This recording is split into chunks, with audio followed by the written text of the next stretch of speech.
presentado por Cruz Verde.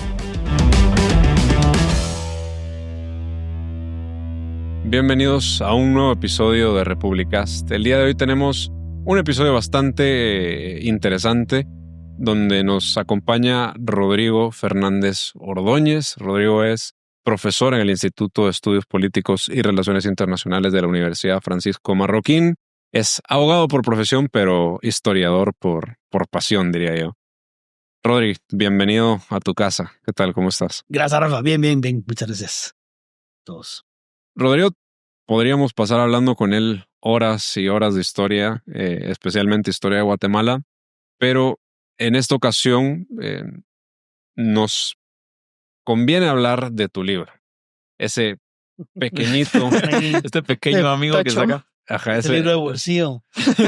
Sí, este libro de bolsillo. Yo aquí tengo un resumen del libro que ya verán la cantidad de hojas que son, así que no necesita mayor explicación de que es un trabajo extenso. Anatomía del enfrentamiento armado interno. ¿Por qué el nombre? Bueno, principalmente porque quería hacer un estudio profundo del enfrentamiento armado interno en Guatemala, pero era más que todo un ejercicio anatómico en el sentido de ir desarmando el conflicto en sí, identificando las partes y luego, ya identificadas las partes, también ir identificando las relaciones e interrelaciones entre las partes, ¿verdad? Entonces, se me hizo al final que se estaba haciendo casi como una taxidermia. Entonces, pero taxidermia se veía más complicado. Totalmente. Si eso no vendía tanto. Sí, quizás sí. Bueno, vaya para no estar largo entonces, porque, o sea, estamos hablando de que en el libro hay poco más de 36 años resumidos. Así es, sí. De la historia de nuestro país. Sí.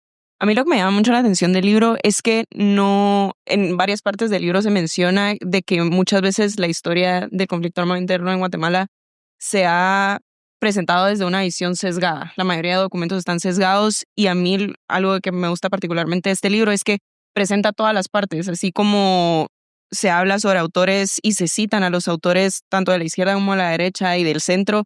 Creo que permite que el lector tenga una visión mucho más amplia y que se forme su propio criterio. Sí, digamos, la intención original del libro era que el lector no tuviera que ir, digamos, a comprar una gran bibliografía, ¿verdad? Para entender el enfrentamiento, sino partiendo de una visión general ya poder ir refiriéndose a lo que le interese. Entonces, digamos, el ejercicio es más o menos autores de referencia como Hugh Thomas, ¿verdad? Como Paul Preston, que tienen historias generales de la Guerra Civil Española, de la Segunda Guerra Mundial.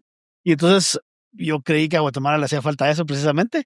Y el ejercicio es también poner a discutir a los autores y yo como autor tercero, digamos, retirarme lo más posible para que ellos discutieran sus ideas, ¿verdad? Yo creo que ese es el enfoque que asumimos a la hora de escribir el libro. Excelente. Bueno, yo creo que incluso antes de empezar la discusión, solo pauta comercial, ¿dónde podemos conseguir libros? Porque para los interesados yo creo que es muy importante. Gracias, Ricardo. Sí, principalmente en UFM Ediciones, es la librería de la Universidad Francisco Marroquín, pero está en Sofos, está en The Museo, está en Quitapenas, está en el Fondo de Cultura Económica y ya está en las librerías de libros usados también. Ya he visto un par de ejemplares. Excelente. Bueno, antes de comprarlo, les recomiendo ampliar su estantería, porque evidentemente ocupa... Hay que regalar un par de libros. Ocupa un poco de espacio. Hay algo curioso, y de hecho se me había olvidado hasta ahorita que lo pusiste así, el subtítulo, Orígenes de la Guatemala Contemporánea. ¿Por qué el conflicto armado interno? Bueno, esa es otra pregunta. ¿Por qué conflicto y no guerra civil? Es el origen de la Guatemala contemporánea. Bueno, porque definitivamente la sociedad que vivimos y cómo la vivimos está condicionada a los 36 años de guerra. Es decir, lo vemos todavía con la policía que tenemos, con el ejército que tenemos. Todavía representan ellos toda una carga histórica. Yo creo que, por ejemplo, la policía es el mejor caso, ¿verdad? Que no se ha logrado definir el papel de la policía en una sociedad civil porque se le sigue asumiendo como una fuerza auxiliar del ejército y que cuando no funciona hay que meter al ejército que nos apoye. Entonces, digamos, eso es en lo más visible, pero también en cómo pensamos, en cómo interactuamos los guatemaltecos. Creo que hay todavía una gran carga pesada también sobre una historia no discutida. Al guatemalteco, digamos, no le gusta discutir y lo más interesante es que no sabe discutir. Regularmente cuando con los alumnos uno mira el ejercicio, les da miedo opinar. Luego cuando opinan, siempre es como con medio inseguridad. Se molestan cuando uno les contradice, cuando uno quiere fomentar el debate, creen que uno los está tratando de convencer. Es decir, hay un montón de manifestaciones personales que creo yo que es herencia de esos 36 años en que, ¿verdad? No se podía hablar muy claramente de un montón de cosas, también se imponían ciertas ideas, y yo creo que familiarmente se siguió viviendo ese esquema. Yo tengo la esperanza que, ¿verdad? En estas nuevas generaciones ustedes ya no tengan ese problema, pero digamos en las casas de uno había cosas que no se hablaban, había muchas como sobreentendidos, ¿verdad? Había cosas de las que no se hablaba, familiares de los que no se hablaba, una miradita y uno entendía que mejor no preguntar. Entonces, digamos, todas esas cosas, creo yo que el guatemalteco, en general, los comentarios que he tenido del libro es que se recuerdan de un montón de cosas y es que ahora entiendo por qué, pero como no se podía preguntar, entonces ha servido también como para que mucha gente recuerde cosas y las logre asumir ya en un panorama Más como amplio. contextualizado y más amplio, ¿verdad? Incluso te diría, el propio gobierno actual sufre un poco el problema de lo que heredó el conflicto. Al final todo lo que suena izquierda es el miedo de ahí vienen los comunistas otra vez, y yo creo que esa es una historia recurrente dentro del libro y que explica mucho también las dinámicas de poder que se dieron o los cierres de espacios políticos que generaron ese conflicto. ¿Cuándo empieza el conflicto entonces? O digamos, tú como profesor y como autor, ¿cuándo empezás a ver las semillas que originaron ese conflicto? Bueno, mira, tradicionalmente se marca como fecha inicial el 13 de noviembre del 60, ¿verdad? Que es el famoso levantamiento militar. Pero en realidad ahí lo que hay es el origen de un grupo de soldados jóvenes que luego van a formar guerrillas. No es en realidad el origen del enfrentamiento. Las razones del 13 de noviembre no tienen absolutamente nada que ver con, digamos, las argumentaciones posteriores de la guerrilla. Aquí era porque no les habían pagado 3 meses, estaban mal entrenados, se había fundado, por ejemplo, la Marina de Guerra y los marinos vivían en los barcos, no había ni siquiera casitas para que durmieran. Entonces, digamos, no tiene nada que ver en realidad con digamos, argumentaciones posteriores. La primer semilla del enfrentamiento es diciembre del 62, cuando se fundan las Fuerzas Armadas Rebeldes. Está conformado por 3 grupos, digamos, principales, que son contingentes que marcan cuál es el verdadero origen, digamos, de la guerrilla, ¿verdad? El MR-13, Movimiento Revolucionario 13 de noviembre, son los oficiales jóvenes que se alzaron el 13 de noviembre, que se fueron a El Salvador, luego se fueron a Cuba, ahí se radicalizan y vienen a Guatemala ya con la intención de una guerrilla marxista como de manual, digamos, ¿verdad? Sí. Está el contingente 2 de abril, que es el grupo de estudiantes de los institutos públicos que se habían levantado en marzo y abril del 62 en unas protestas que iniciaron por una denuncia de un fraude electoral y fueron agarrando fuelle hasta que paralizaron al país durante 2 meses. El ejército intervino en una disolución de una manifestación, que es el problema de usar militares para lo que no son, ¿verdad? Pues los usan de antimotines. Obviamente pasa lo que pasa regularmente en Guatemala cuando sacas al ejército de antimotines. Hay muertos. Se llama 2 de abril porque hay varios estudiantes que mueren ese día. Entonces se forma ese contingente de estudiantes. Y por último, el contingente de 20 de octubre, que es ya militantes del PGT, también entrenados en Cuba para guerra de guerrillas, que se suman al grupo y fundan las FARC, las Fuerzas Armadas Rebeldes. Ese es, digamos, el segundo momento fundacional. Y el definitivo, ¿cuándo empieza el enfrentamiento realmente? Empieza en el 64, cuando en la aldea de Sunzapote, en Zacapa, las FARC montan una emboscada a un camión del ejército, les plantan unas minas Claymore en la carretera, vuelan el camión, mueren 15 soldados y la columna guerrillera ejecuta a los oficiales en la orilla de la cinta asfáltica, los ejecuta, son 3 o 4 tenientes y eso ya es, digamos, como podríamos decir que ya es el inicio del enfrentamiento en cuanto a que el ejército no se había involucrado hasta ese momento. Creían que era una cuestión de policía. De hecho, era la Guardia de Hacienda y la policía la que se ocupaba de eso. Ya en el 64 es el ejército, bueno, esto sí es serio, ¿verdad? Ya mataron 15 soldados, ejecutaron a 4 oficiales. Aquí ya la cosa ya va en serio. Ellos ya toman el control, digamos, de la lucha y ya se va desarrollando como nosotros entendemos que es un enfrentamiento contra insurgente, digamos. Y digamos, algo que creo que vale la pena aclarar porque es interesante. mencionamos el tema del famoso 13 de noviembre del año 1960. Sí. 61. 60. 60. En el momento que eso sucede, ya mencionaste que las causas no eran pues realmente, digamos, ideológicas, pero a los años sí. O sea, y eran las mismas personas, digamos, estaba Marco Antonio John Sosa, o sea, toda la gente que había participado.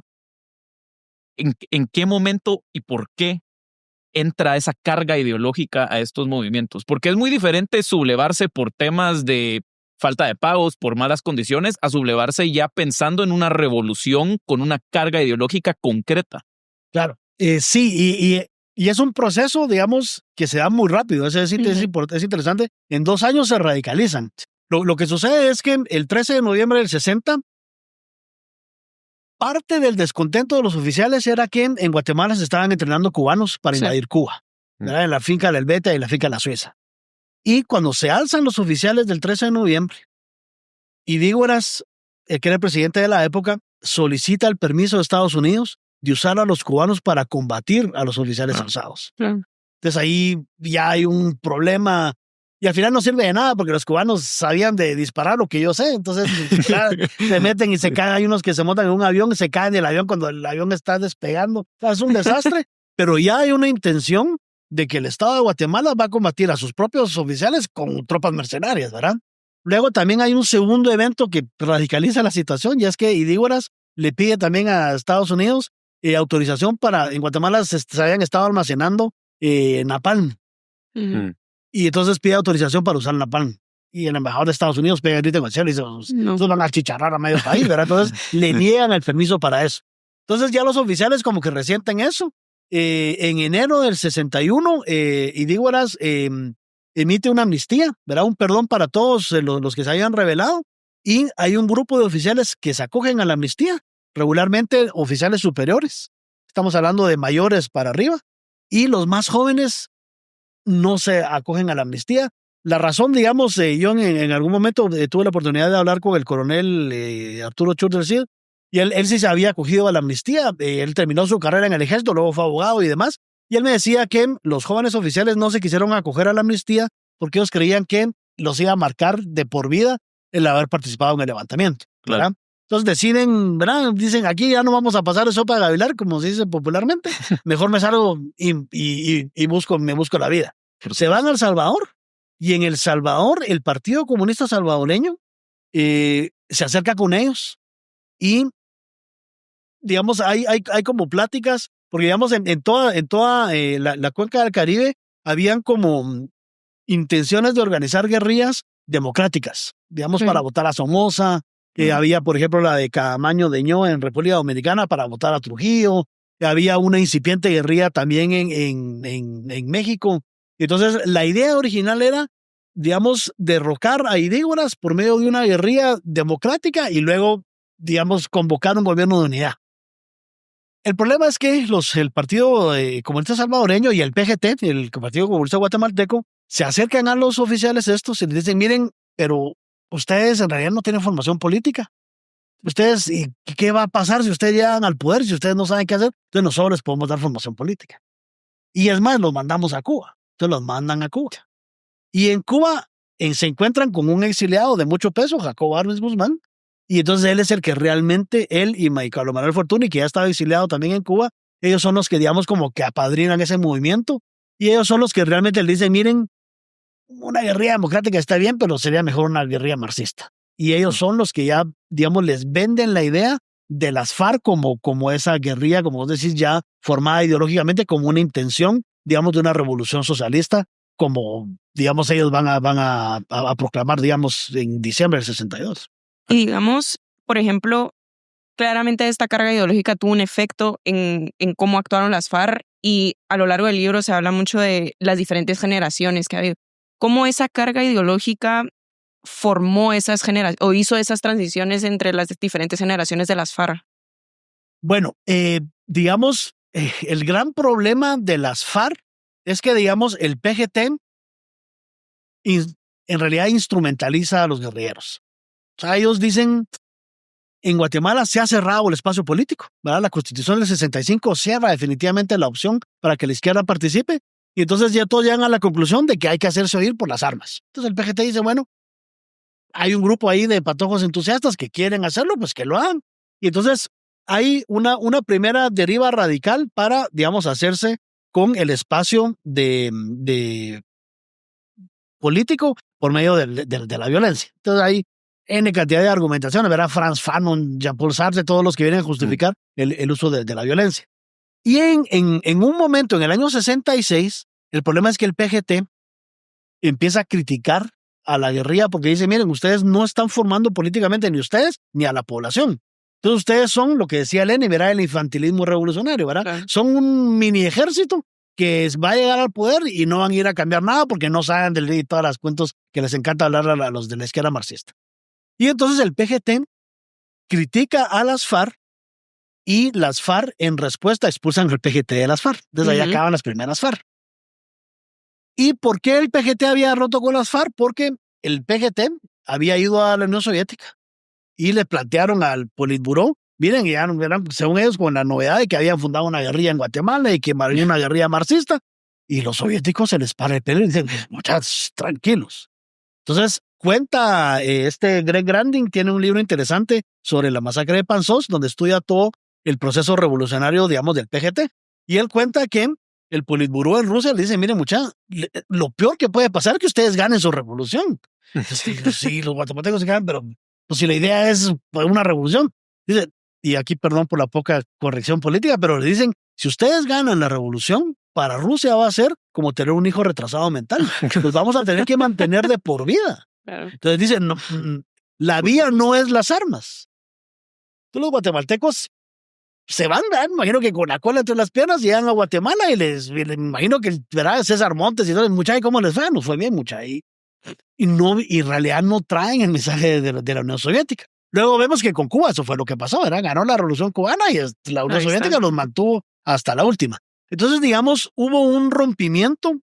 Poco a poco, los dirigentes más viejos del PGT son los que empiezan a criticar esa militancia militar, valga la redundancia, de la guerrilla, y ellos empiezan a hablar de la necesidad de formar políticamente. El gran problema es que, digamos, la guerrilla, por su propia actividad, se alimenta de jóvenes. Claro.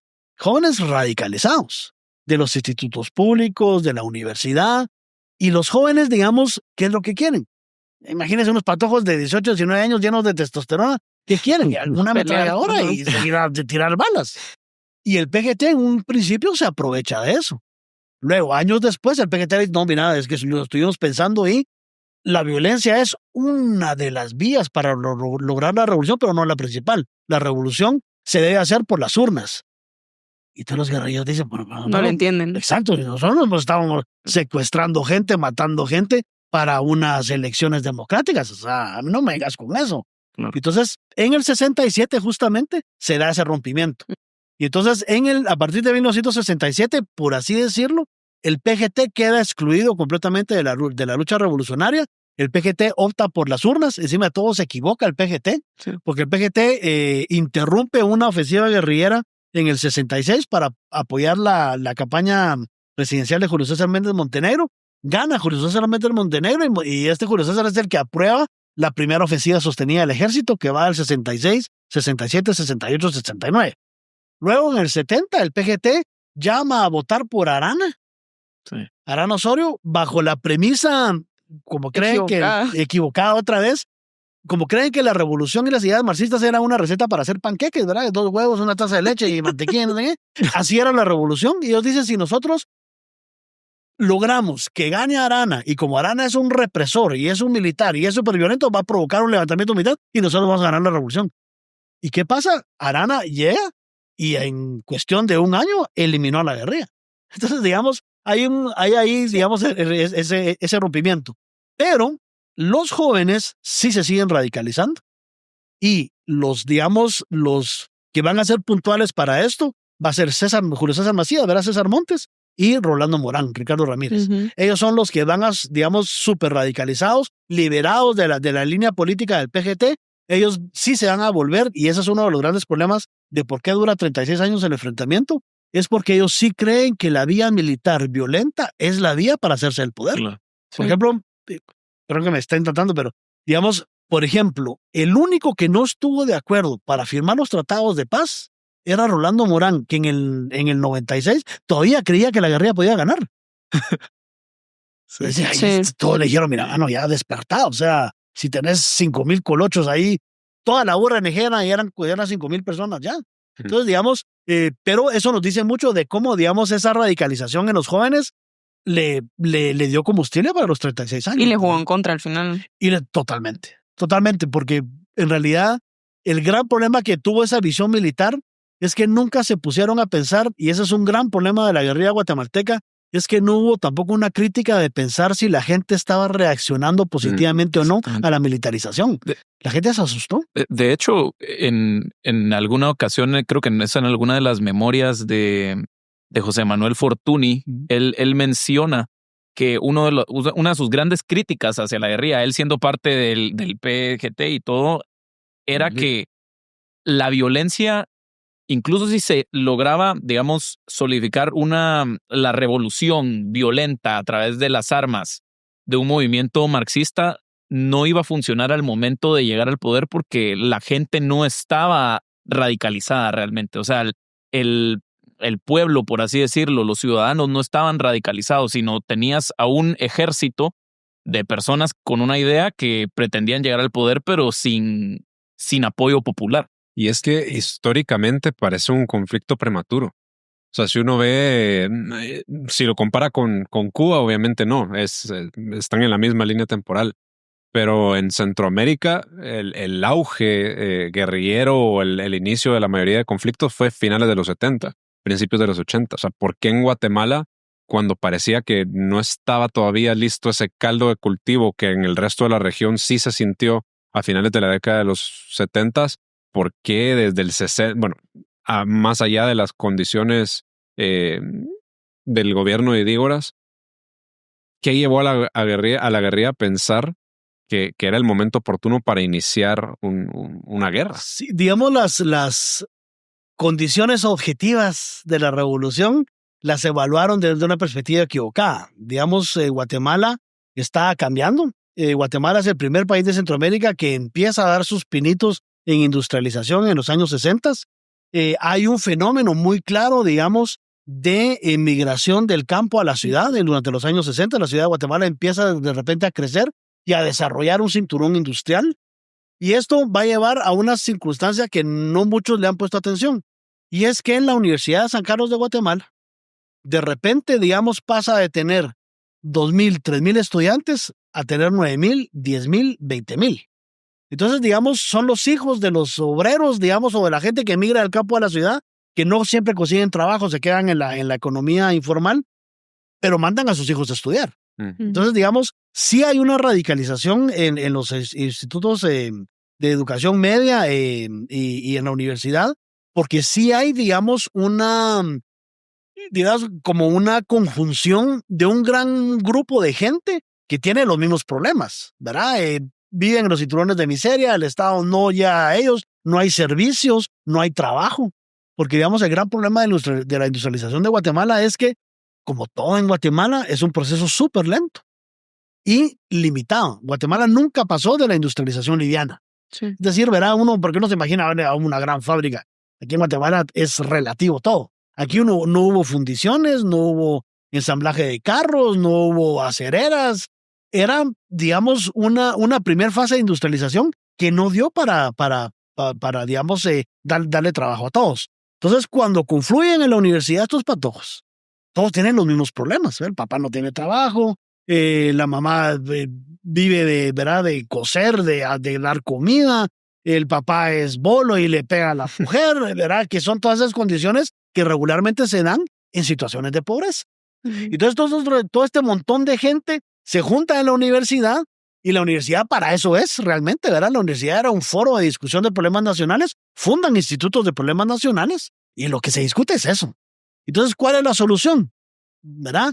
La revolución, ¿verdad? Es decir, también, como se basan en Marx se equivoca en el análisis del capitalismo, ellos también, ¿verdad? Dice Donatella de la Porta, que es una teórica de la violencia política, ella dice, cuando las sociedades están prosperando, suelen haber conflictos sociales, no es al revés. Sí. Si todos están bien fregados, ¿a qué te vas a levantar, verdad?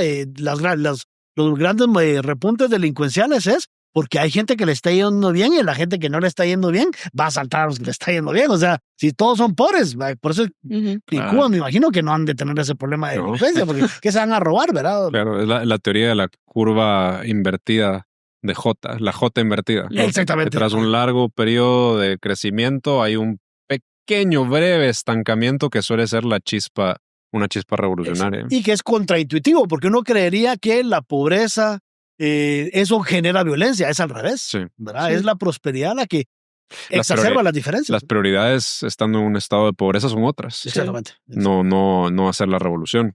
Yo tengo una contrateoría un poquito, o tal vez no es contrateoría, pero creo que la acompaña. Y es que creo que también la contraparte de la guerrilla cometió un error muy grande generado por el pánico del contexto internacional. Estamos hablando de los 60s, principios de los 60s. Estábamos recién saliendo del periodo de la primavera democrática y del desmadre que ya todos conocemos con Jacobo Arbenz, Estados Unidos, etcétera, etcétera. Había miedo al comunismo porque hubo una experiencia cercana con el comunismo. Hubo una reforma agraria que dejó pánico en mucha gente y el 61, que es cuando se da el golpe de Estado a Idígoras Fuentes, si no me equivoco, corregime 63. 63, perdón, se da ese golpe de Estado donde uno de los motivos por los cuales se llevó a cabo fue el rumor del regreso de Juan José Arévalo a Guatemala y el miedo de que pudiera regresar. Ahí mismo se aprueba la Ley de Defensa de las Instituciones Democráticas y se prohíbe cualquier tipo de asociación comunista. O sea, desde el principio de los 60s hay un cierre total a los espacios políticos que en el resto de la región se dieron más adelante, cuando ya había una guerrilla mucho más organizada que en Guatemala en ese momento todavía no existía y mucho menos había apoyo popular hacia esa guerrilla. Entonces, yo creo que es una mezcla de factores entre las condiciones particulares que tú acabas de describir de Guatemala y también la reacción motivada por el pánico del Estado. Sí, digamos, sin duda, el golpe de Estado del 63 es un parteaguas, ¿verdad? Definitivamente radicaliza la situación. Y un error siguiente es la Constitución del 65 y la ley electoral del 65. Porque la Constitución del 65 prohíbe los partidos inspirados en ideologías extranjeras. Que ahí es donde uno dice, ¿verdad? La gente hace las cosas pero no piensan en las consecuencias. La idea era clavarse a los comunistas. Pero en la práctica le cierra también las puertas a la izquierda democrática, a la democracia cristiana. Sí. Entonces, digamos, la izquierda de un brochazo pierde participación política absoluta. Y luego viene la ley electoral y de partidos políticos que ponía como uno de los requisitos para fundar un partido la recolección de 50,000 firmas. Si ya vimos aquí al partido X cuánto le costó las 3,000 firmas, se imaginan ustedes conseguir 50,000 en el 65. Entonces, todo lo que, digamos, lo que transmite políticamente es de que se está forzando a un cierre político y a la participación política. Peralta Zurria luego él va a decir que lo que quería era obligar a Guatemala a un bipartidismo, ¿verdad? Porque había muchos partidos. Pero eso, digamos, que ese es el gran problema de los militares cuando se quieren meter a hacer ingeniería. Es que ingeniería social o política, eso no funciona. En Guatemala siempre han habido chorrocientos mil partidos. En las elecciones del 44, cuando Arévalo gana, hubo 17 partidos. En el 44. ¿Con qué razón ahorita? Uno le dan la boleta y parece sábana, ¿verdad? Y no sé cuántos, 27, no sé cuántos hubo en las últimas elecciones. Pero es la propia dinámica política de Guatemala, ¿verdad? Donde están los embelequeros, ¿verdad? Los mejores amigos de Rafa lo meten de candidato, tu mamá te inscribe de candidato, a ustedes su papá, es decir, se da toda una dinámica que se da en todos lados. El problema es que el ejército trata de controlar la situación muy a lo militar y dicen, no, ya aquí a partir de ahora 2 partidos. Claro. Y uno de ellos es el PID, que es el del ejército. Entonces, de una vez se reservan sus reservas. Y eso creo que fue una constante durante todo el conflicto y es un poco curioso porque da la impresión que el ejército no supo realmente aprovechar una de las mayores debilidades que tenían las guerrillas, que eran sus divisiones internas. Entonces, al borrar cualquier ápice de subversión que existiera desde la izquierda, la única alternativa que le dejabas a estas organizaciones era pues radicalizarse, incluso más, y tomar las armas, porque ya, si ya no había ningún espacio y silenciabas incluso a los que dentro de las guerrillas decían, mucha, no tenemos que tomar las armas, no podemos ser iguales a lo que estamos criticando. Entonces, al eliminarlos a ellos, que curiosamente generalmente hasta eran los primeros en caer, antes que los violentos, por así decirlo, le dejaba solo el espacio a los violentos que con más razón iban a querer atacarte, digamos. Exacto. Ahora, lo que sí, digamos, que hay que tomar en cuenta es que obviamente nosotros lo vemos en retrospectiva, ¿verdad? Ujú. En el momento del golpe de Estado del 63, digamos, todos dentro del ejército, digamos, el miedo es que en realidad todos habían subestimado la radicalidad política de Arévalo. Mm. O sea, Arévalo, ya en el paso del tiempo, ¿verdad? Que todos ya lo vemos en la perspectiva como ese, ¿verdad? Canchote bonachón. Él en realidad es el que radicaliza la Revolución de Octubre y él lo dice en sus memorias de despacho presidencial. Luego del Código de Trabajo, cuando le cuesta tanto impulsar esas reformas, él mismo dice, este es el momento en que hay que decidirse para que la revolución sobreviva, dice él, hay que radicalizarla. Y echa a todos los ministros que tenían el gabinete, que había sido el primer gabinete de Arévalo los primeros 2 años, había sido de Unidad Nacional. En el 47 los manda todos a su casa y radicaliza él, digamos, su propio gobierno. Luego también hay un libro muy interesante que me encontré yo de unas cartas se llama Correspondencia en el Exilio, entre Juan José Arévalo y Luis Cardoso de Aragón. Como son, digamos, amigos y están identificados ideológicamente, son muy sinceros en las cartas. Y hay una carta que es súper interesante, donde Luis Cardoso de Aragón le dice a Arévalo que él tiene la percepción de que el gobierno de Arévalo se quedó como que mucho bla, bla, bla y poco glu, glu, glu, ¿verdad? Mucho ruido y pocas nueces. Y le dice Luis Cardoso de Aragón que el gran problema, o lo que él ya en perspectiva ha identificado que fue el principal problema, dice Cardoso de Aragón, fue haber dejado entrar a los comunistas a partir del 47. Entonces, eso quiere decir que también dentro del ejército, uno ahorita podría decir, ¿verdad? Pero es que sobre reaccionario. Pues tal vez no, ¿verdad? Sí. Muy probablemente también la izquierda generó, digamos, mucha ambigüedad sobre el tema del comunismo, sobre quién era comunista o no. Ujú. Por ejemplo, José Manuel Fortuny, también en sus memorias, ¿verdad? Cuando él dice que ellos habían participado en la campaña de Arbenz, él mismo confiesa que ellos escondieron la participación del PGT para que pareciera que era una alianza de un Frente Popular Democrático, con el PIN, Renovación Nacional y el PAR, y que ellos a propósito escondieron el PGT porque él dice, y lo pone ahí con todas sus letras, él dice, si no desde el mismo primer día del gobierno de Arbenz nos hubiera pintado de rojo y hubiéramos durado mucho menos de lo que duramos.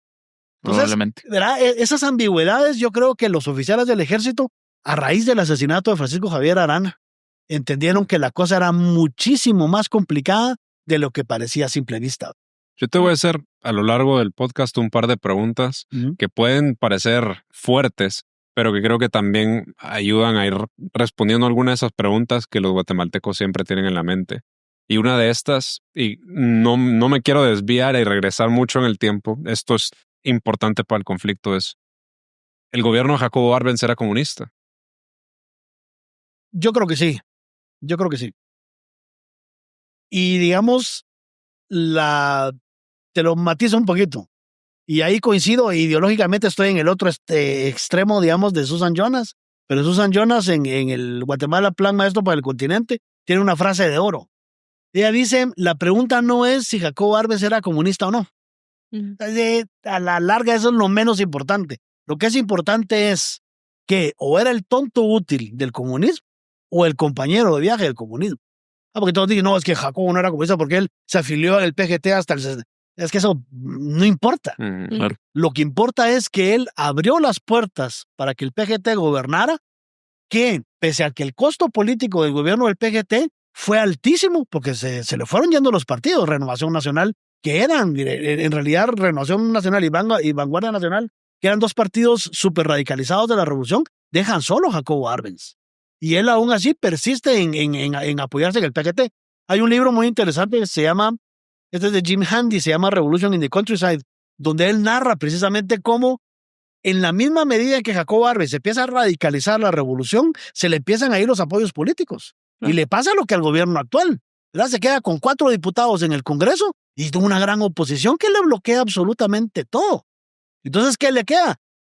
Que es el momento de quiebre de Jacobo Arbenz. Cuando él trata de armar a las milicias campesinas y obreras, ahí es donde el ejército le dice, mira, Jacobo, yo creo que ya llegó la hora de que te despidas, graba tu discursito, hermano, y mejor te vas.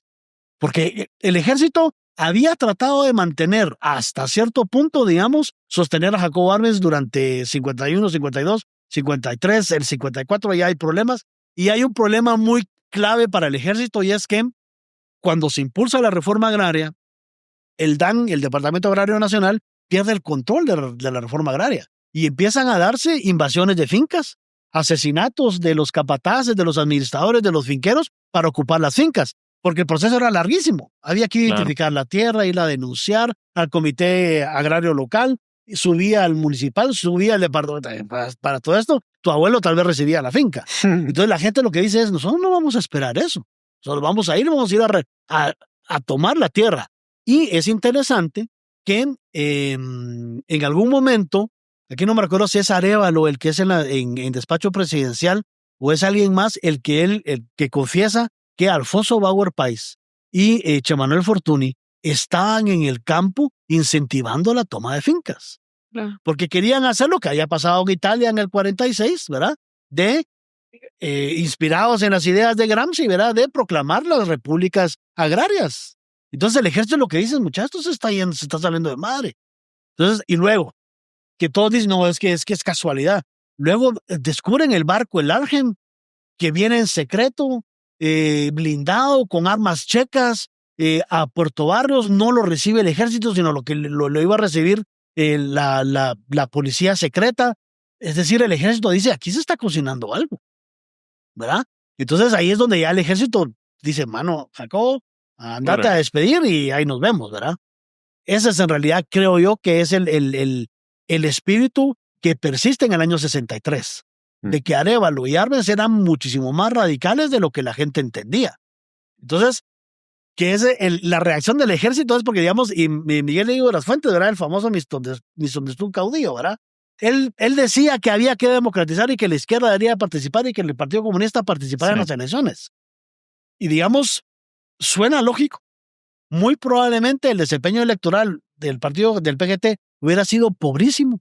Sí. Pero el ejército tiene el miedo de si realmente la estructura del poder está ya radicalizada, ¿verdad? Si llega a Arévalo, va a llegar ya radicalizado y, digamos, históricamente, porque pasó en la Unión Soviética, pasó en China, pasó en Cuba, ¿quién es la primera institución que desaparece cuando ganan los revolucionarios? Es el ejército.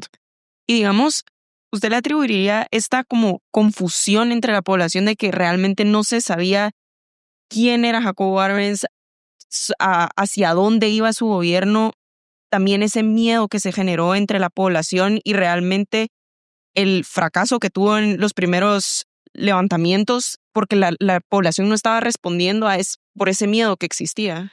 Sí, yo creo que la población, digamos, apoya a Jacobo Arbenz en tanto y en cuanto ser presidente de la República, en tanto y cuando era joven, era progresista, era guapo, la mujer era chula, pero en realidad nunca se llegó a conocer realmente a Jacobo Arbenz, que ese es el gran problema de Jacobo Arbenz, que nadie lo conocía, nadie sabía realmente qué pensaba. Uno lee las memorias, ¿verdad? El José Manuel Fortuny, comunista guatemalteco, es que Jacobo devoraba libros y él se volvió un economista. Y la propia esposa en las memorias, que le hizo mucho daño a Jacobo, dice, yo cuando conocí a Jacobo le empecé a regalar libros y le preguntaba si era, dice que Jacobo una vez le dijo, mira, yo nunca he terminado de leer un libro en la vida. Entonces quieren hacer un intelectual de quien no lo era. Y entonces creo que eso, digamos, también causa cierta confusión en la gente.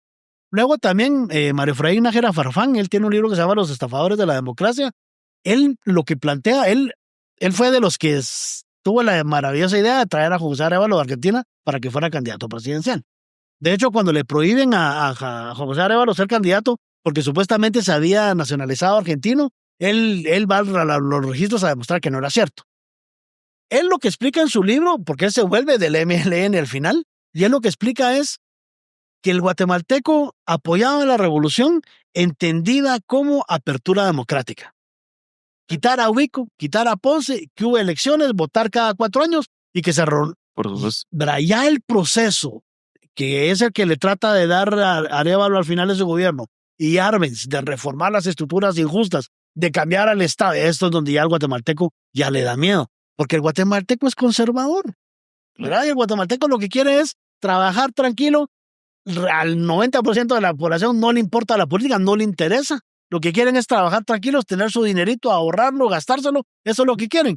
Cuando ya empiezan a haber problemas en el campo de tomas de fincas, asesinatos y demás, la gente dice, aquí, para eso no queríamos a Jacobo, ¿verdad? Y es donde ya el ejército también entiende que hay que poner un frenazo y decir, mucha, si le vamos a dar armas a la población, esto va a ser un conato de guerra civil. De hecho, eso es lo que dice al final el ejército cuando le plantean las 18 preguntas a Jacobo Arbenz.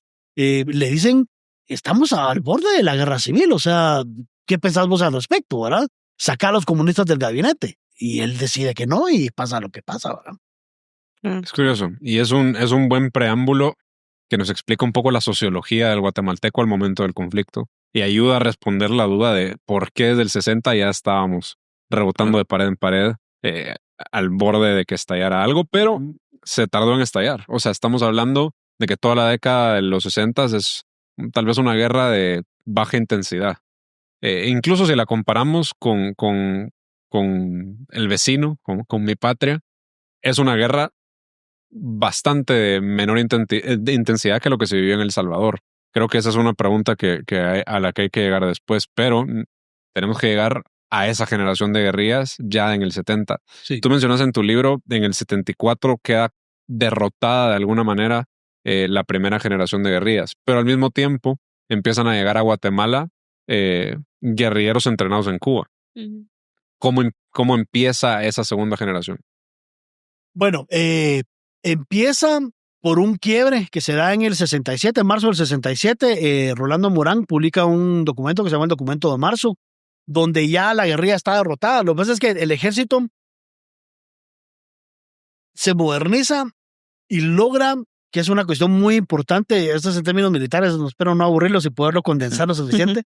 En la lucha contra el insurgente, lo que un ejército tiene que lograr es mantener la presión sobre la guerrilla para, digamos, básicamente expulsarla y disgregarla. Entonces, es básico, por ejemplo, en Guatemala se llamaban ofensivas sostenidas. Porque ¿qué era lo que pasaba? El ejército llegaba a un poblado, lo ocupaba, echaba a la guerrilla, se iba y la guerrilla regresaba. Y eso duró años. En el año 66 el ejército ya pudo lograr lanzar la primera ofensiva sostenida en la Sierra de las Minas. Entonces lo que hizo fue que destruyó absolutamente a la guerrilla. La propia población, que es lo que decía Ricardo, no se radicaliza porque no entienden la revolución. Digamos, la primera generación de guerrillas se establece en el oriente del país, donde la población es completamente distinta del occidente del país. Ujú. Digamos, la propia migración, aquí un pueblo que dice Santiago, que yo en mis clases de historia me quisiera ir a Génesis, pero digamos, la población que llegó al oriente del país, de España, en la colonia, era gente que venía a trabajar la tierra y no a que trabajaran la tierra para él. Entonces, la concepción es completamente distinta. Claro.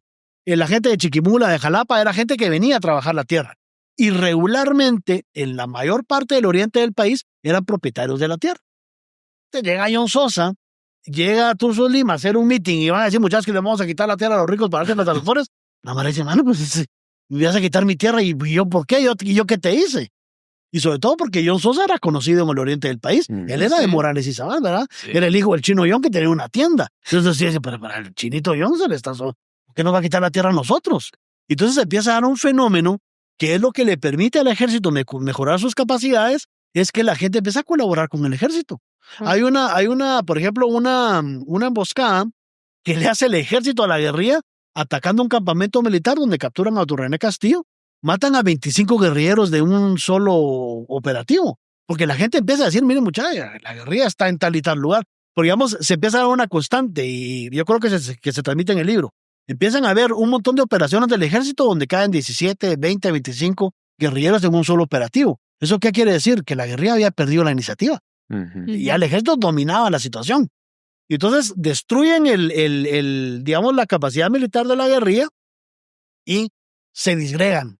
El último, digamos, evento clave de la primera generación de guerrillas es el asesinato de John Sosa, que lo matan en México. Y lo matan en México porque él había cruzado de la Sierra de las Minas, la de Chuapú, la de Chamá, quería entrar por el Usumacinta para establecer un campamento a orillas del río Sayacché, porque a orillas del río Sayacché habían comunidades campesinas que se habían organizado en época de Arbenz. Habían cooperativas. Entonces él decía, tal vez ahí damos mula. El problema es que cuando van que este es digamos, un problema de la gente que no conoce a su país, es que cuando salen de Guatemala, se meten a México, y el chino Young no sabía que Guatemala tenía administración binacional del Usumacinta con México. Y iban a hacer un campamento a la casa de aguas de la Comisión Binacional y había soldados mexicanos. Sí lo matan. Sí. Se acaba. Pero digamos, el trasfondo social es lo que decía Ricardo. Es que las guerrillas no tienen capacidad, no les interesa, no saben, no pueden, no sé, radicalizar a la población. Y ahí es clave de eso que vos mencionabas de Chemanuel Fortuny. A él lo mandan a traer a México en el PGT y lo nombra jefe de propaganda y de publicaciones y de movilizaciones de masas. Entonces, bueno, llega y me imagino que dan la bienvenida y buena onda, ahí está tu escritorio. Y entonces me dice, bueno, ¿y entonces qué organizaciones son las que tenemos para radicalizar? No, eso es lo que vos tenés que hacer. ¿Cómo así? No hay. No.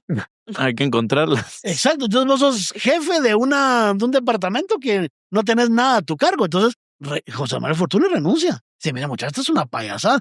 En el libro este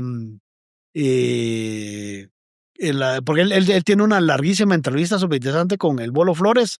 Ahí él le dice, mira, yo les dije que era una payasada. O sea, que esta era una organización de juguete. Porque la guerrilla lo que hace es, también para tu estudio sociológico del guatemalteco, la ley del mínimo esfuerzo del Chapín. La guerrilla no quería hacer trabajo de masas y lo que hace es que infiltra los movimientos de masas. Entonces, y se infiltran los sindicatos de forma secreta, expone a los sindicalistas a que los maten. Los pobres sindicalistas ni siquiera sabían por qué los estaban matando, porque habían militantes de la guerrilla secretos que no, Danilo Rodríguez, por ejemplo, ¿verdad? Que es el principal arquitecto de esta estrategia, infiltran a las grandes confederaciones del trabajo, meten guerrilleros en los comités de directivos y manipulan el movimiento de los movimientos de masa, ¿verdad? Las grandes huelgas y todo. Los trabajadores creen que lo están haciendo por sus, digamos, principios, ¿verdad? Y por sus reivindicaciones laborales, y en realidad los están instrumentalizando. Y de hecho, yo creo que eso es algo importantísimo, creo yo, y es una de las razones por las cuales la guerrilla estaba hecha en ese momento para fracasar, y era que la instrumentalización que hacía la guerrilla de, por ejemplo, los movimientos sindicales, de algunos movimientos comunitarios y todo ese estilo de organizaciones, estas personas estaban, digamos, apoyando la causa de los intelectuales marxistas que querían hacer una revolución, pero no sabían que estaban haciendo una revolución. O sea, la gente salía a manifestar, salía a hacer huelgas, pero ellos en la cabeza no tenían, esto es para conseguir la revolución, sino era, vamos a manifestar porque no nos están pagando, porque las condiciones están mal. Pero no, o sea, el objetivo no era el mismo. Estaban totalmente desconectados. Y yo no sé si esto era un poco, pues como mencionas, ahí sí que pura huevonería o dejadez de los líderes intelectuales de las guerrillas, o era también el hecho de que ellos sabían que toda esta, que no podían o que iban a ser muy hipócritas en decir, bueno, sí, tenemos que sacar a estos militares violentos con violencia. Entonces no les podemos decir realmente que eso es lo que queremos a la gente porque no nos van a apoyar. O sea, creo que es una línea entre las dos cosas. Sí, y que al final, digamos, es la clave para entender por qué en Guatemala fracasó. Porque lo que decía la teoría era, bueno, vos radicalizás un sindicato, ¿para qué? Porque si el sindicato participa en la violencia, el ejército reprime al sindicato, el sindicalista se va a ir con la guerrilla para luchar en contra del ejército. ¿Qué pasa en Guatemala? El sindicato está en su propia lucha social. Claro. Las dirigencias están radicalizadas. Cuando el ejército y la policía y los escuadrones de la muerte empiezan a matar y a desaparecer sindicalistas, los sindicalistas no saben de dónde les vienen los cuentazos. Entonces, ¿a quién le van a ir a pedir protección? En la lógica, digamos, soviética, China era vayan con la guerrilla. En Guatemala no saben a quién recurrir. Y entonces, ¿qué pasa? el ejército destruye absolutamente el movimiento sindical.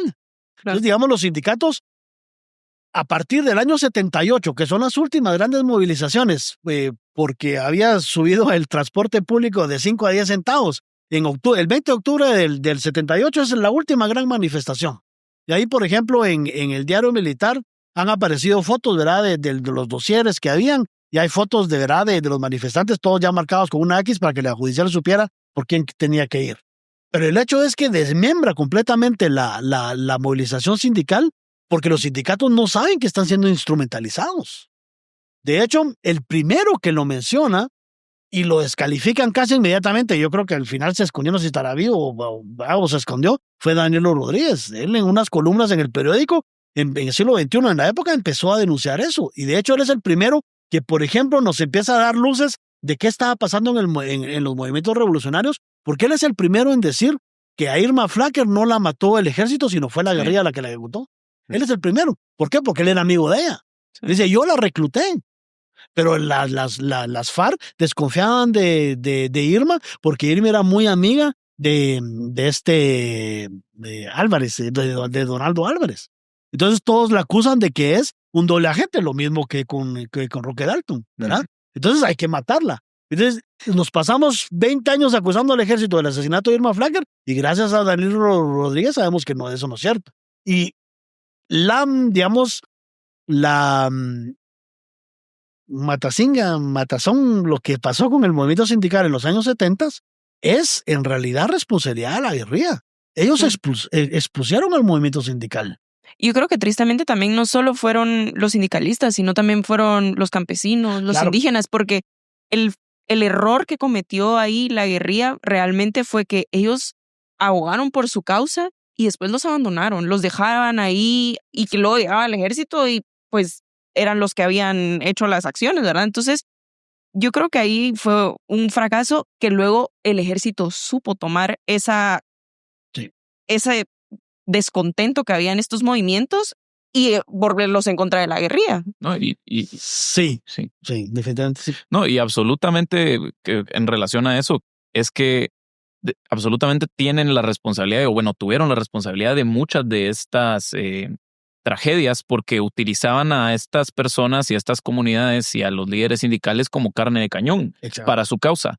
Y digamos, esa es una diferencia que, creo que vale la pena importante, y no estoy tratando con esto de reivindicar al Che Guevara, pero al menos el Che Guevara tenía piel en el juego porque él sí estaba presente al momento de la lucha. Él, aparte de sus aportes ideológicos, digamos, estaba presente y era combatiente. Los intelectuales de las guerrillas guatemaltecas, no. Ellos estaban ahí, daban las ideas y hacían la propaganda y juntaban a la gente y vayan a ver ustedes qué fregados hacen, mucha. Digamos que es una diferencia, es un contraste interesante entre ambos, y pues también creo que en buena medida explica por qué también de su fracaso.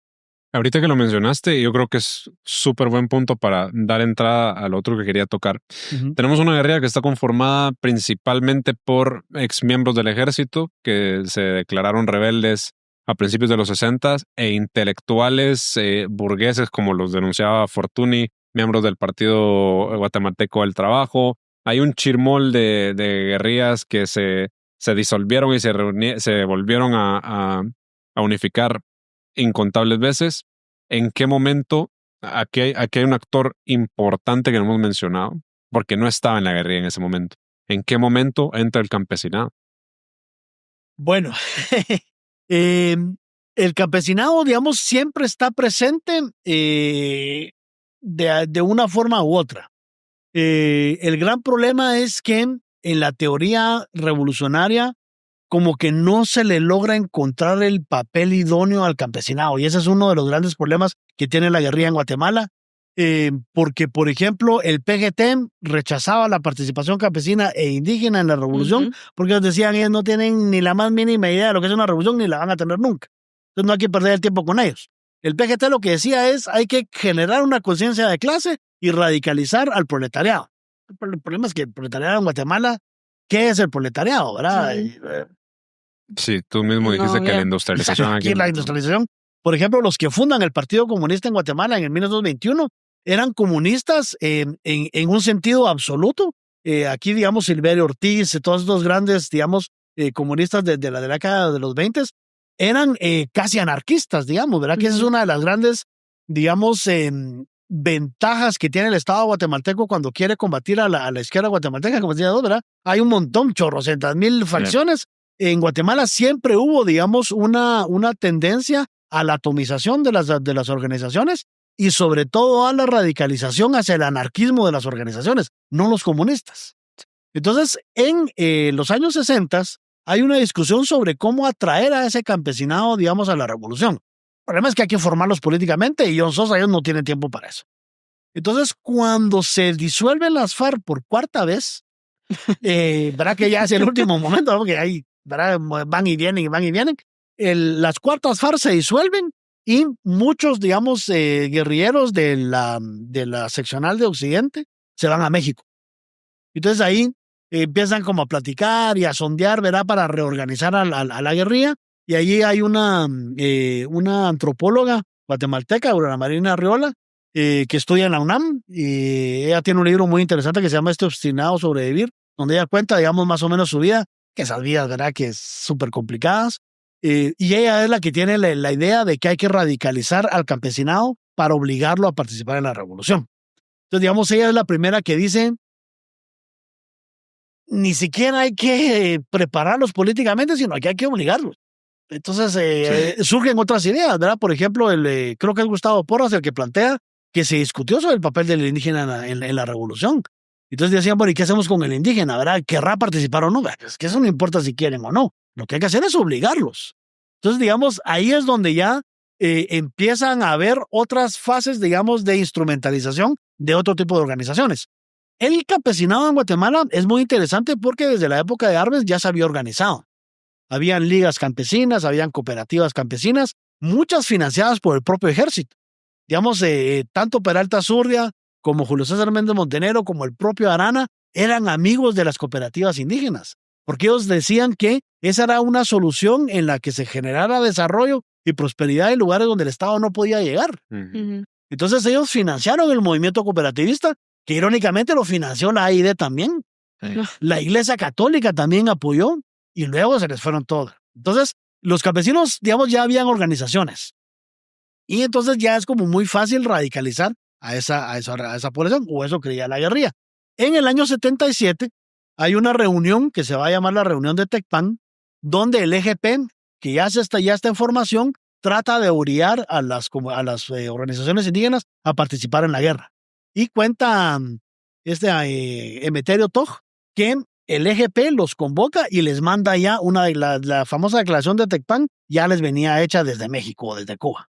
Entonces que le empiezan a discutir y hay un señor de apellido Pop, que es el tío tío de Amílcar y de los demás Pop de Alta Verapaz, que él dirigía un grupo que se llamaba el Grupo Tojil. Era en Alta Verapaz, era un grupo que era un como súper extraño porque era medio político, medio cultural, pero tenía como muchos intereses y ya era un grupo consolidado que venía desde mucho tiempo. Y dice que este señor, cuando lee la declaración, dice, miren, el Grupo Tojil no va a firmar la declaración. Y esto lo cita, digamos, literalmente Emeterio Toj, les dice, miren, y esta guerrita que quieren hacer los ladinos, que la hagan los ladinos y que se maten los ladinos. Esto no es problema de los indígenas. Y se va. 2 semanas después, asesinan al señor Toj. Supuestamente le entran a asaltar una tienda que él tenía y lo matan. Ahí creo que 2 y 2 son 4, ¿verdad? Y entonces ahí hay un proceso de intento de radicalización del movimiento campesino. Como no hay, digamos, ninguna organización que logre como cohesionar a todos estos grupos, el EGP tiene la idea de crear un grupo propio. Y funda el CUC, el Comité de Unidad Campesina. Y el Comité de Unidad Campesina, digamos, empieza muy pequeño. Y ahí es el tema de Guatemala, ahora que le llueve sobre mojado, ¿verdad? Si pasa una cosa mala y les viene 20 encima. Viene el terremoto del 76. Sí. En la costa sur había ya ligas campesinas, había mucha organización solidarista, sobre todo en Santa Lucía, Cochumalhuapa, en lugares donde había algodón y caña de azúcar. Ya estaban los campesinos organizados. Cuando se da el terremoto del 76, la gente, los campesinos ladinos del sur, viajan al occidente del país en tareas de solidaridad, a reconstruir casas, porque ustedes se recuerdan el terremoto del 76, Sí. arrasó todo el altiplano guatemalteco. El epicentro fue, ¿verdad? Estuvo ahí en el Pacífico, se conecta con la falla del Motagua y a Zamatí y Lotepeque, el 99% del poblado desapareció. Entonces, digamos, hay una gran movilización social de solidaridad y los organizadores de estas organizaciones campesinas viajan al occidente y organizan a estas, digamos, organizaciones campesinas. Pero había también en la costa sur movilización de la iglesia. La iglesia tenía cursillos de cristiandad, tenía las comunidades eclesiásticas de base y son básicamente, transportan ese mismo modelo a el altiplano. Y en el altiplano ya había presencia de la iglesia radicalizada en el norte de Huehuetenango con los misioneros Merinol y, digamos, básicamente solo organizan como células guerrilleras, básicamente sin decirles tampoco a los indígenas de que lo son, para crear toda una red de apoyo para las guerrillas que se estaban, digamos, formando, porque hay una como reorganización de las guerrillas. De las FARC surgen, ¿verdad? La ORPA, surge el EGP. Entonces, cuando se están reorganizando, surge entonces también como brazo político campesino el CUC, ¿verdad? Todos saben, ¿verdad? Gustavo Porras en sus memorias lo repite 20 veces. Todos sabíamos que el CUC era el brazo político campesino. Nadie se estaba engañando en la Embajada de España. Todos sabían a qué iban, ¿verdad? El Frente Revolucionario Robin García escolta a los campesinos para que se vayan a inmolar a la embajada porque todos sabían a qué iban, ¿verdad? Entonces, tampoco nos llamemos a error. El problema es que en el altiplano, la iglesia empieza a, digamos, a cumplir ciertas tareas de adoctrinamiento. De una forma, digo yo, siniestramente muy hábil. Sí. La teología de la liberación, ¿verdad? Empiezan a explicar que la liberación ya no es, ¿verdad? El juicio final ya no es la muerte, sino la liberación es la revolución, que hay equivalente, ¿verdad? Entre el explotado y el redimido, un montón de ideas, digamos, que empiezan a radicalizar al campesino, porque el campesino indígena eso sí lo entiende, le interesa la vida espiritual. Además, había en el altiplano occidental, desde la época de Jacobo Arbenz, una gran ofensiva de iglesias evangélicas. Entonces, habían ya, digamos, como rivalidades, había mucho interés, digamos, en los aspectos espirituales. También aquí tomemos en cuenta que Guatemala, a partir del año 60, para contrarrestar la reforma agraria mal hecha de Arbenz, había empezado a promover la colonización del noroccidente del país. Funda el INTA, el Instituto Nacional de Transformación Agraria, y empieza a colonizar las zonas más alejadas del país. Funda el FIDEP en Petén para colonizar Petén y funda, digamos, estas colonias agrícolas, digamos, alejadas de todo. Y los que llegan son los misioneros, son estos catequistas que tenían, como les digo, una forma muy siniestra de hacerlo. A mí todavía me indigna, ya pasaron 2 años desde que lo escribí, todavía me sigue enojando eso, porque llegan con la excusa de, a ver, Ricardo, ¿vos qué sabes del evangelio? Y entonces les empiezan a hablar de Cristo y les terminan hablando de revolución. Claro. Entonces, hay un proceso, digamos, muy siniestro de radicalización. Hay masterminds ahí, ¿verdad? El padre Melville, la esposa, que era monja y luego, ¿verdad? Se salen y se casan. Y luego los jesuitas, ¿verdad? Entonces, se empieza a generar ya ese intento de movilización del campesino que luego lo aprovecha el EGP, porque aquí hay que recordar que quien, digamos, jala jóvenes de la iglesia, como ustedes, y los mete en las guerrillas, es la propia iglesia católica. Entonces, Gustavo Porras lo narra muy bien, ¿verdad? Hay un grupo de sacerdotes jesuitas que empiezan a organizar reuniones de patojos, entusiastas, con guerrilleros. Les decían a los papás, nos vamos a ir de retiro. Hicieron Escuintla, a campamentos de la guerrilla, a hablar con César Montes, a discutir, ¿verdad? Yo creo que es una cuestión muy siniestra. Sí. Y luego, cuando ya hay una base campesina más o menos organizada, llega el EGP a la zona de operación de la iglesia y les dice a los campesinos, miren muchachos, aquí las cosas hay que cambiarlas. Aquí hay que hacer una revolución. La revolución la vamos a hacer nosotros. Por eso nosotros nos llamamos el ejército guerrillero, los pobres. Ustedes son la reserva de la revolución. Los vamos a entrenar, los vamos a organizar, pero no les vamos a dar armas porque no tenemos. Pero cuando tengamos armas, se las vamos a dar y vamos a generar una sublevación y vamos a tomar la ciudad. Y crean las fuerzas irregulares locales, las FIL. Ujú. A los campesinos indígenas les dan entrenamiento militar, entre comillas, ¿verdad? Cubano, ¿verdad? Cómo hacer emboscadas, cómo enterrar minas Claymore, cómo fabricar minas Claymore, cómo, digamos, códigos de comunicación para avisar que las tropas del ejército llegan, un montón de cuestiones. Entonces, los ponen en tareas claves. Entonces, les dicen, bueno, miren, nosotros vamos a hacer acciones, digamos, les decían de propaganda armada, que es básicamente matar gente, para generar, digamos, atención del ejército, que el ejército se despliegue en las áreas. Luego ustedes nos van a ayudar a hostigar al ejército para que haya represión y entonces ya va a haber posibilidades de generar ese levantamiento. Como les digo, para ellos es hacer una pizza, ¿verdad? Ujú. Matan a Luis Arenas en el ISCAN en el 77, de la primera acción, digamos, de propaganda armada de la guerrilla. Luego hay una ola de asesinatos de alcaldes y de comisionados militares y el ejército dice, aquí algo está pasando. Despliega paracaidistas, hay una primera operación donde capturan a varios campesinos. El gran problema que tiene el ejército es que, ¿verdad?, en vez de ponerse a investigar, lo que hace es que los desaparece, ¿verdad? Sí. Entonces, hasta cierto punto se cumplen las premisas de la receta de hacer panqueques. Llegan los paracaidistas, llega el ejército, llega a perseguir a ciertos liderazgos campesinos y nunca más vuelven a aparecer.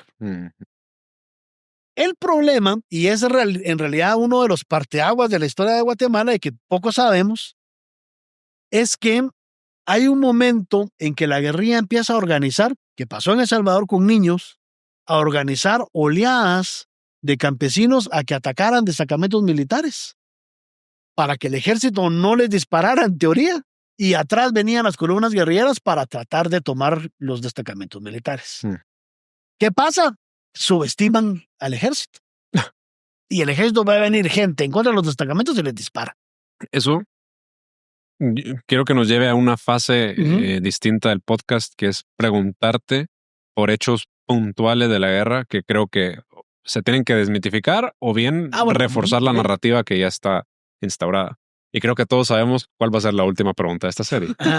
Pero la primera es, hablemos de algunas de las masacres más conocidas, ¿no? Chicxoy, Panzós, ¿qué pasó realmente? Bueno, son, digamos, la masacre de Panzós es en realidad un gran malentendido, una mala interpretación de lo que pasó. Y es básicamente el PGT lo que quería era tener una población mártir para acusar al ejército de genocidio y generar simpatía internacional. En realidad, el asunto de Panzós era los campesinos, digamos, del área del valle del río Polochic, tenían un problema. Ellos habían estado reclamándoles tierras al INTA. El INTA las estaba dando, pero se estaba tardando demasiado. Por una sencilla razón.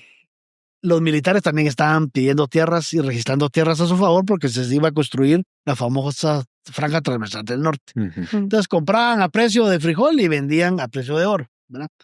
Entonces el INTA, como ya estaba dentro del sistema militarizado del Estado, empieza a darle prioridad a los militares. Y entonces los indígenas resienten eso, obviamente, ¿verdad? Y en el valle del río Polochic, que es otra característica interesante, había organización del PGT desde la época de Jacobo Arbenz. Mamá Maquín, que era una gran lideresa del PGT, ella es la que convoca a una marcha. Y les miran a los campesinos, miren muchachos, dejemos de babosadas y vamos con el alcalde y exijamos que nos arregle el tema de la tierra. Convocan a una marcha y el alcalde, que dicen que estaba en contubernio con Mamá Maquín, le pide al ejército protección del Palacio Municipal. Dice, miren, hay una convocatoria de una marcha de indígenas, no sé cuántos indígenas van a ver, necesitamos su protección. Era un señor de apellido Overdick, que no suena conocido, por obvias razones. Llega el ejército, mandan jeeps y camiones del ejército, ocupan el salón de usos múltiples, ocupan el Palacio Municipal. Digamos, ahí yo creo que tampoco, ¿verdad? Tampoco hay que cancelar, digamos, al ejército. A uno le piden que un soldado le dice que proteja algo, él va a tomar las medidas para protegerlo, ¿verdad? Hacen nidos de ametralladoras, ponen sacos de arena en las puertas para que no revienten, es decir, lo que saben hacer los militares. El día de la manifestación, llegan los campesinos, llegan como 3,000 campesinos a la plaza de Panzós y el alcalde se niega a hablar con ellos. Greg Grandin, el mismo Greg Grandin, que es él tiene un libro que se llama Panzós, la última masacre comunista, la última masacre colonial. Él mismo, dentro de los testimonios que recabó, dice que mucha gente se dio cuenta que había dentro de la manifestación un montón de gente desconocida, ladinos,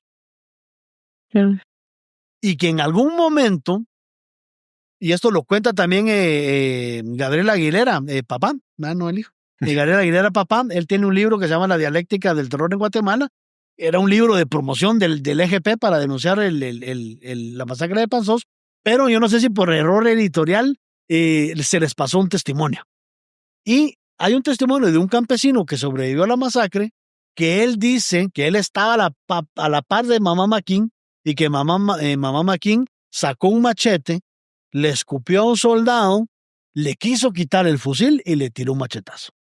Y el soldado, obviamente aquí en Ucrania, en China, el soldado reacciona y dispara. Y los soldados oyen disparos dentro de la multitud. Y dice Gabriel Aguilera, habían guardaespaldas de Overdyk repartidos dentro de la población que empiezan a disparar. Y el ejército se suma a la fiesta y pasa la masacre. Matan entre todos. Exacto. Claro, no fue algo organizado, realmente fue un malentendido, mala interpretación. Yo creo, Maite, que fue algo organizado para provocar una condición. Yo no sé si lo que querían era un levantamiento campesino, obtener muertos para luego tener mártires, ¿verdad? O sea, que la izquierda es muy dada para eso. por la guerrilla. Organizado por el PGT. Es que, si lo pensamos así realmente en esa situación específica que yo creo que es buena para analizar muchas de las acciones de la guerrilla en general durante todo el conflicto, la guerrilla realmente no tenía mucho que perder en ninguno de los dos resultados, porque, bueno, miren mucha, si no pasa nada, pues al menos estamos haciendo que la gente se radicalice, se vea que el ejército está ahí, o sea, y pues si sale mal, digamos, entre comillas, y pues abren fuego y matan a todos, pues también ganan. Sí, ganan porque tienen mártires. Claro, es un gana-gana, ¿verdad? Es un gana-gana. Que es lo mismo de la Embajada de España. El incendio de la Embajada de España es una suma de estupideces. Porque todos saben a lo que van. Menos las mujeres campesinas que van. Porque ellas cuentan, digamos, aquí hay dos investigaciones muy interesantes. Una de David Stoll, ¿verdad? Me amo Rigoberta Menchú, la historia de todos los guatemaltecos pobres.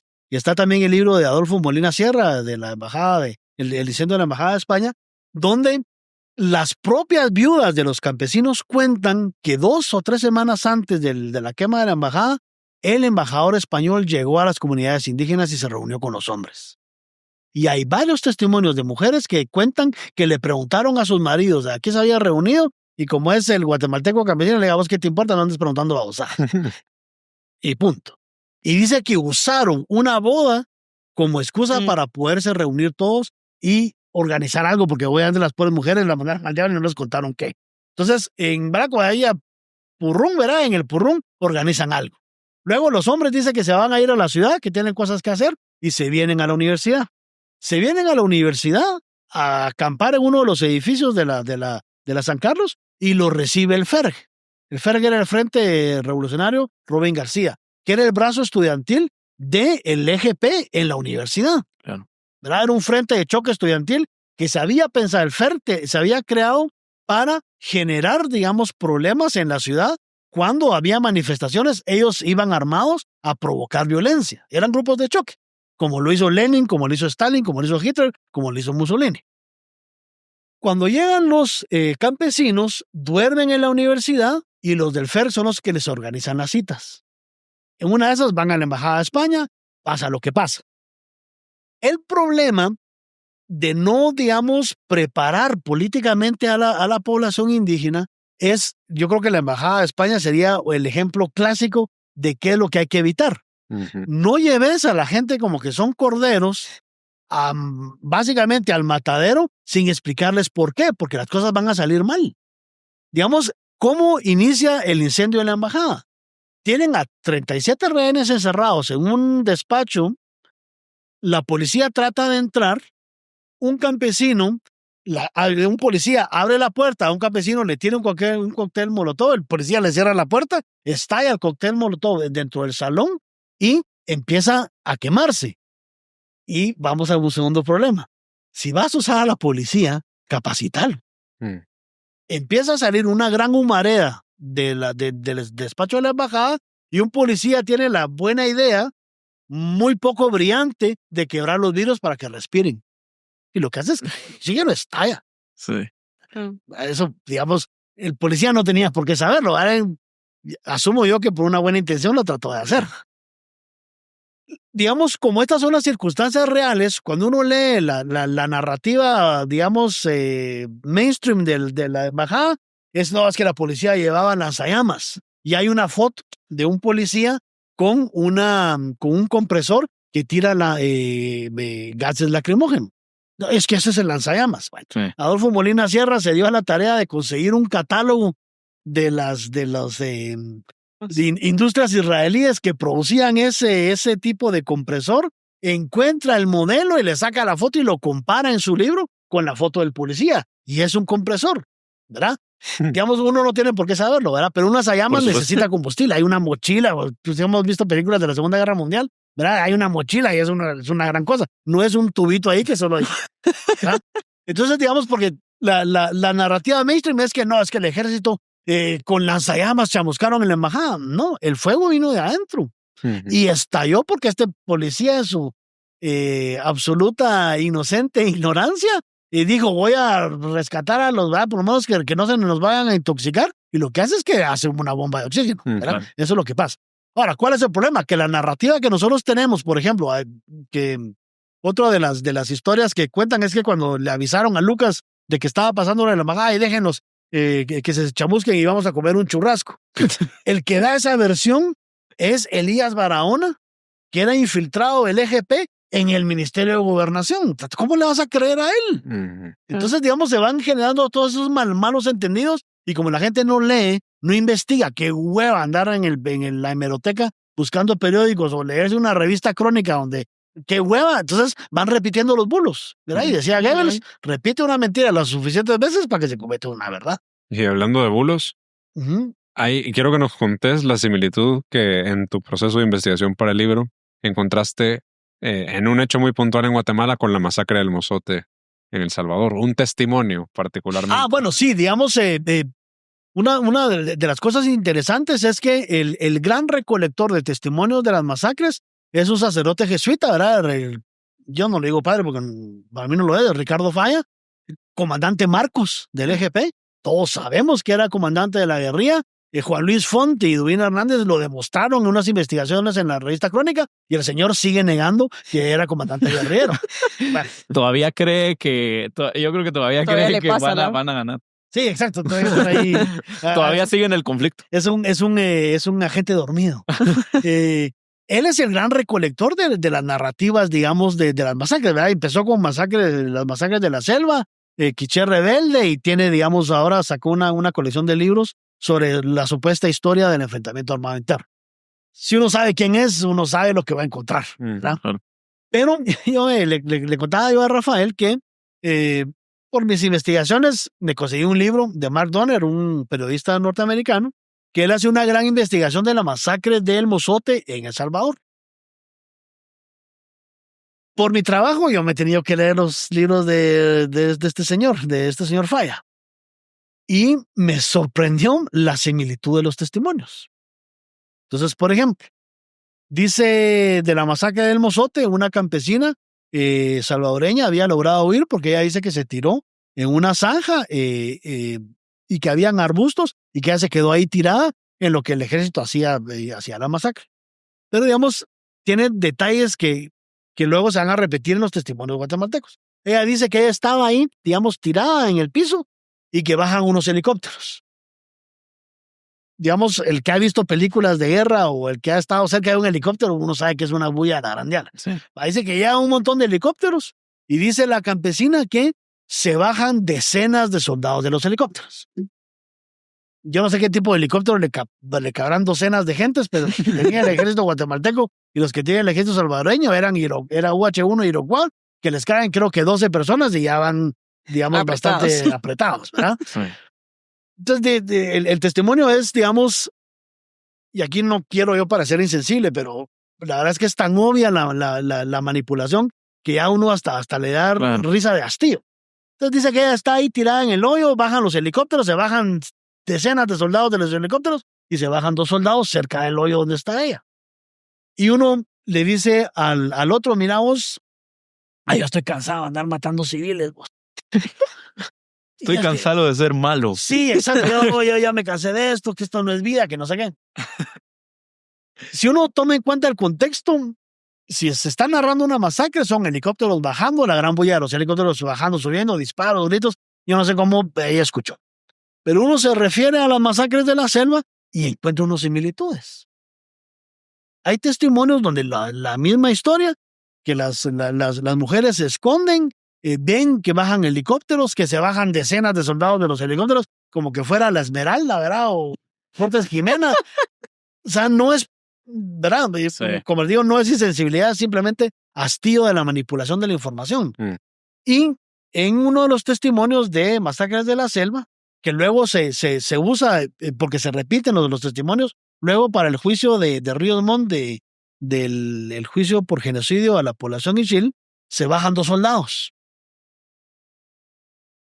Y o son muy bocones o son muy comunicativos. Se bajan 2 soldados a la par donde está ella, también otra vez casualidad, y uno le dice al otro, miramos, yo estoy cansado que Ríos Montt nos mande a masacrar civiles. Yo estoy cansado de matar mujeres y niños e injusto. Entonces, digamos, yo no sé, digamos, la reacción de la gente cuando lee estas cosas.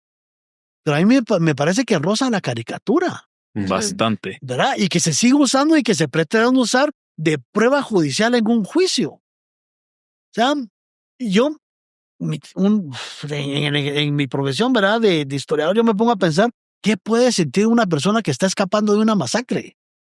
Sí, no está para estar oyendo. Y va a estar oyendo, es que sí, el general Ríos Montt. Primero porque yo dudo mucho que al soldado de Ríos Montt le haya hecho, mira, te tocó irte en el helicóptero, ¿verdad? Sí. ¿Verdad? O sea, muy probablemente el soldado se habrá sabido el nombre del teniente de la patrulla. Pero más allá, dudo mucho que se supiera incluso el nombre de la zona militar. Además es un tema de, no sé, yo estoy pensándolo así in situ, que si supuestamente eso sucede, si estás a una distancia lo suficientemente grande como para escuchar que están los helicópteros ahí y estás escondido, ¿cómo vas y en un estado de shock seguramente porque estás pasando una situación traumática? Seguro que no vas a escuchar muy bien la conversación entre los soldados. El otro tema es que los identificó como oficiales, cuando los oficiales lo primero que hacían era... Sí, eso es otra cosa, porque dice, y entonces eran 2 oficiales que estaban hablando.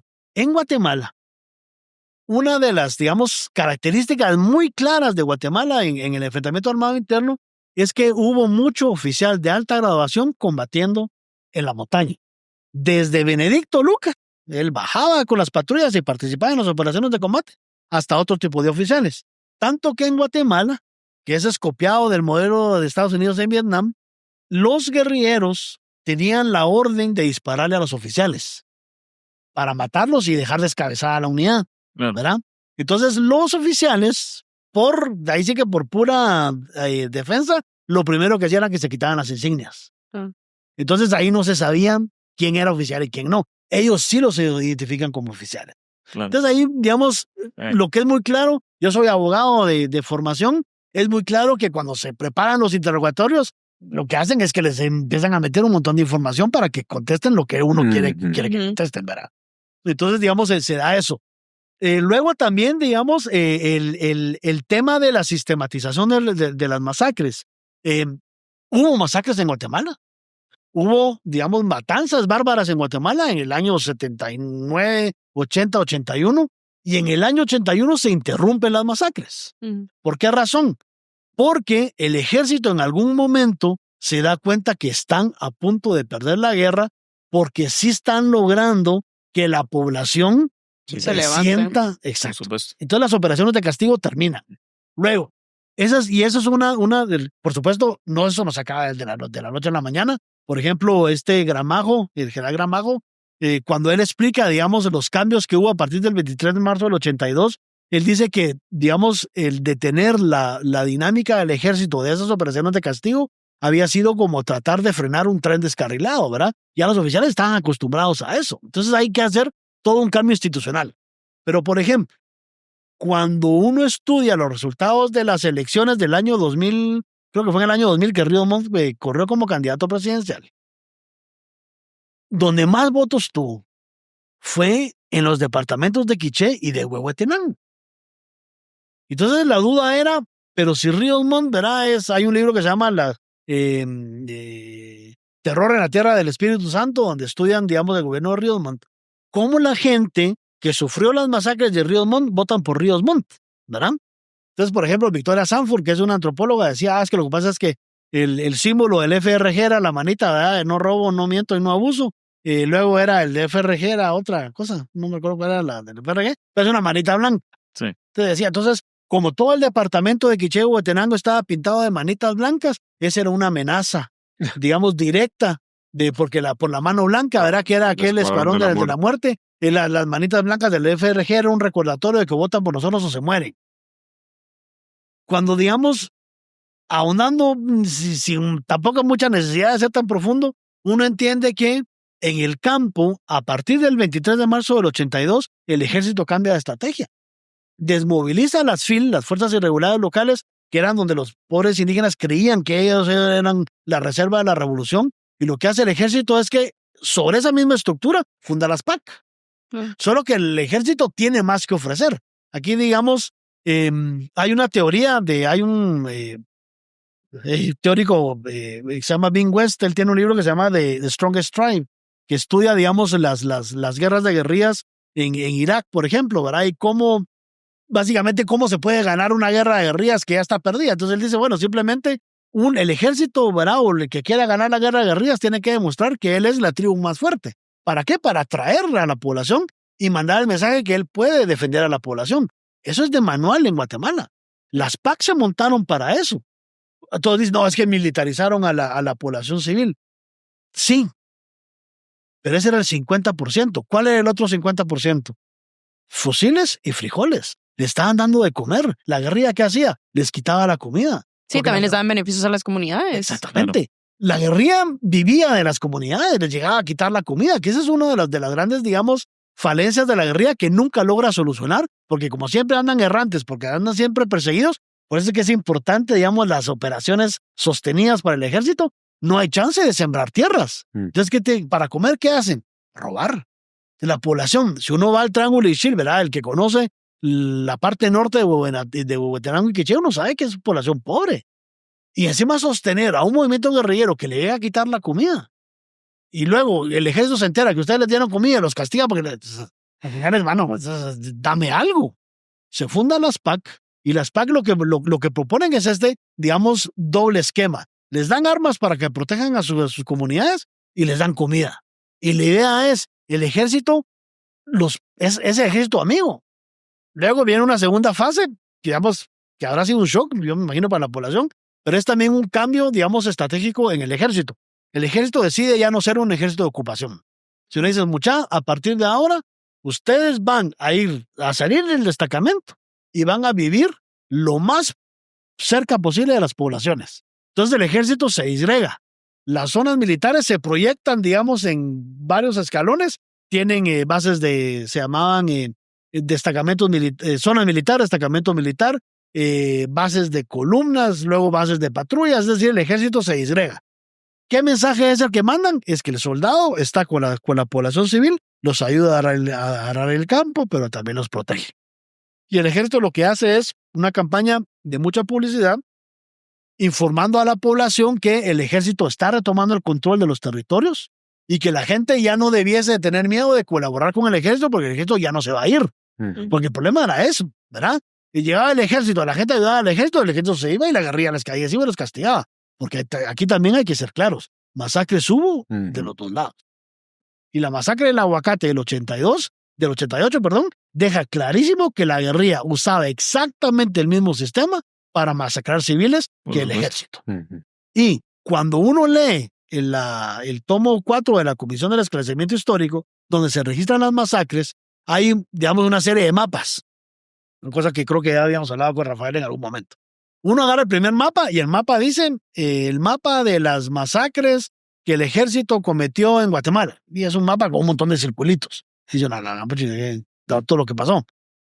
Pero si uno tiene la curiosidad, digamos, de seguir leyendo el informe, uno voltea a la página. Bueno, y hay una llamada al pie de página con una letra minúscula, que esa es pura técnica de abogados, ¿verdad? Que nadie pueda leer la letra chiquita. Pequeña. Y en la letra chiquita, que es un gran párrafo, digamos, con letra infinitesimal, te explican la metodología. Les dice a la población, se les hizo entrevistas y se les preguntó quién consideraban o quiénes creían ellos que habían sido los responsables de las masacres. Ya desde ahí está mala la metodología. Por supuesto. Pero no te explican que los siguientes mapas son las siguientes opciones que la gente había dado. Entonces, digamos, uno abre el primer mapa y entonces uno ve todos los puntitos negros y uno dice, aquí sí estuvo grueso. Uno pasa a la siguiente página y hay menos circulitos. Uno se va al pie de página y dicen, este es el mapa que representa, digamos, a la pregunta de quién fue el responsable. Entonces respondieron el ejército, un ejército. Mm. El ejército. Se hacían llamar el ejército. Era un grupo uniformado. Entonces hay como 8 mapas. Claro. Si uno se pone a pensar cómo eran las cosas en el altiplano guatemalteco, que no se les olvide que la guerrilla también estaba uniformada, ¿verdad? Que es muy fácil disfrazarse del otro bando para hacer, o sea, es decir, hay N cantidad de cosas. Pero sobre todo, que en un estado de shock, en un estado de trauma, que eso nunca, yo imagino que eso nunca se soluciona psicológicamente, digamos, no es, diría yo, metodológicamente confiable preguntarles a ustedes, ¿verdad? Por ejemplo, ustedes los vienen a asaltar, ¿verdad? Los asaltan, yo no lo quiero, los asaltan en la calle. Y lo primero, ¿y cómo iban vestidos los putas? A ver, ¿qué sé yo? Yo solo vi a alguien que se me acercó y me entendés, ahí llevaba camisa azul o verde. ¿Y era blanca o amarilla? Manas, a ver, no lo sé. Ese tipo de juegos de memoria son complicados, porque regularmente lo que nos ha demostrado estas metodologías es que la gente, digamos, el recuerdo se contamina. Y si yo vengo y te paso por mirar, Ricardo, ¿y eran soldados o eran guerrilleros? Era el ejército. Pero el ejército de Guatemala, oye, digo que sí. ¿Y el uniforme cómo era? Botas y... Entonces ya te van mezclando. Se condiciona la respuesta. Sí, totalmente. Entonces eso no puede ser confiable. Entonces lo que tenemos es que en realidad no es un mapa, sino son 8, ¿verdad? Y hay N cantidad de respuestas que dio la gente, ¿verdad? Sí. Sí. Yo creo que al final en ese tipo de ejemplos uno ve cómo al final la historia se ha moldeado a quien ha tenido mucha más producción académica o estudios académicos sobre este tema. Y yo creo que al final eso también ha condicionado a lo que nuestras generaciones ya han recibido de la historia del enfrentamiento armado interno, porque nosotros, tal vez nuestros papás sí lo vivieron de primera mano y todavía vieron algunos rezagos del enfrentamiento, pero ya, por ejemplo, nosotros ya no tenemos esa experiencia de primera mano, y ahí es donde hemos visto cómo se ha transformado la historia a favor de un bando, principalmente por lo que hemos hablado antes de la búsqueda de la ayuda internacional, del reconocimiento internacional. Claro. Sí, digamos, lo que es claro es que hay una manipulación, digamos, de la narrativa. Por ejemplo, ahí hay, porque hay sin número de ejemplos, pero se me viene ahorita, por ejemplo, el tema que es dolorosísimo de los desaparecidos. Sí. Hay un informe de Carlos Figueroa Ibarra, si mi memoria no me falla, que se llama Los que estarán en ninguna parte. Un informe que se hizo en el 96-97, donde él, un miembro del PGT, hace un estudio de los desaparecidos que hubo en Guatemala. Y él concluye que fueron alrededor de 4,200 e identifica un montón. Ustedes se van ahora a leer lo que haya en Wikipedia del enfrentamiento y son 45,000 desaparecidos. Entonces uno dice, ¿y de dónde salieron tantos? Si en el momento en que estaba más fresca la información, en que se hizo el levantado por un militante, él solo encontró 4,200. Entonces todo viene porque hubo un argentino que hizo la misma operación, un español, perdón, que fue a Argentina, hizo la misma operación y la vino a hacer a Guatemala. Y él decía, miren, como no se sabe realmente el número, no tenemos, ¿verdad? Como nunca aparecieron, ¿verdad? Nunca vamos a saber el número exacto. Entonces, pongámosle un factor de 10. Pero eso es arbitrario. ¿Por qué no de 2? Sí. ¿Por qué no de 3? Bueno, claro, porque en la recolección de fondos, en la condena eterna de Guatemala como Estado genocida, en la condena eterna de Guatemala, ¿verdad? De ese país, la oscuridad del trópico que decía el irresponsable de Miguel Ángel Asturias, lo que genera es eso, ¿verdad? El país de los racistas, ¿verdad? Hasta el tuétano, donde nosotros no podemos ver un indígena porque lo queremos matar. Eso es lo que piensan los extranjeros de nosotros, Totalmente. ¿verdad? Y yo creo que también afectó mucho que nunca se crearon esas líneas de comunicación entre los dos bandos cuando se estaba en el proceso de la firma de la paz y posteriormente, porque recuerdo muy bien, hay un apartado en el libro en el que Gustavo Porras reconoce que durante las negociaciones de paz, hablando con alguien del ejército, entiende que no era realmente ataques destinados a exterminar a la población o no había esa intención realmente como se ha querido plantear. Es que, Maite, no tenía sentido. Si digamos en Guatemala, que no se nos olvide, Guatemala tiene alrededor, porque dependiendo del censo, y como el censo del 2017 lo hicieron con los pies, no sabemos, ¿verdad? En el 2002, el 70% de la población sigue siendo indígena. ¿Qué sentido tiene que un ejército conformado por indígenas quiera desaparecer a la población indígena? Es que no tiene ni pies ni cabeza. O sea, ese concepto de limpieza étnica en el altiplano guatemalteco no tiene sentido.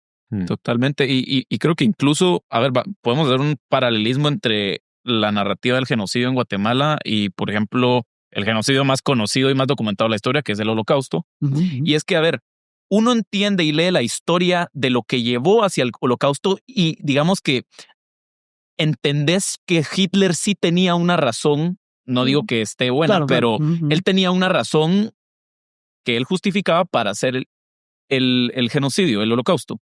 Acá en Guatemala no existe un trasfondo histórico como para decir que Ríos Montt quería eliminar a todos Ni los evidencia. indígenas de la... Ni o sea, evidencia.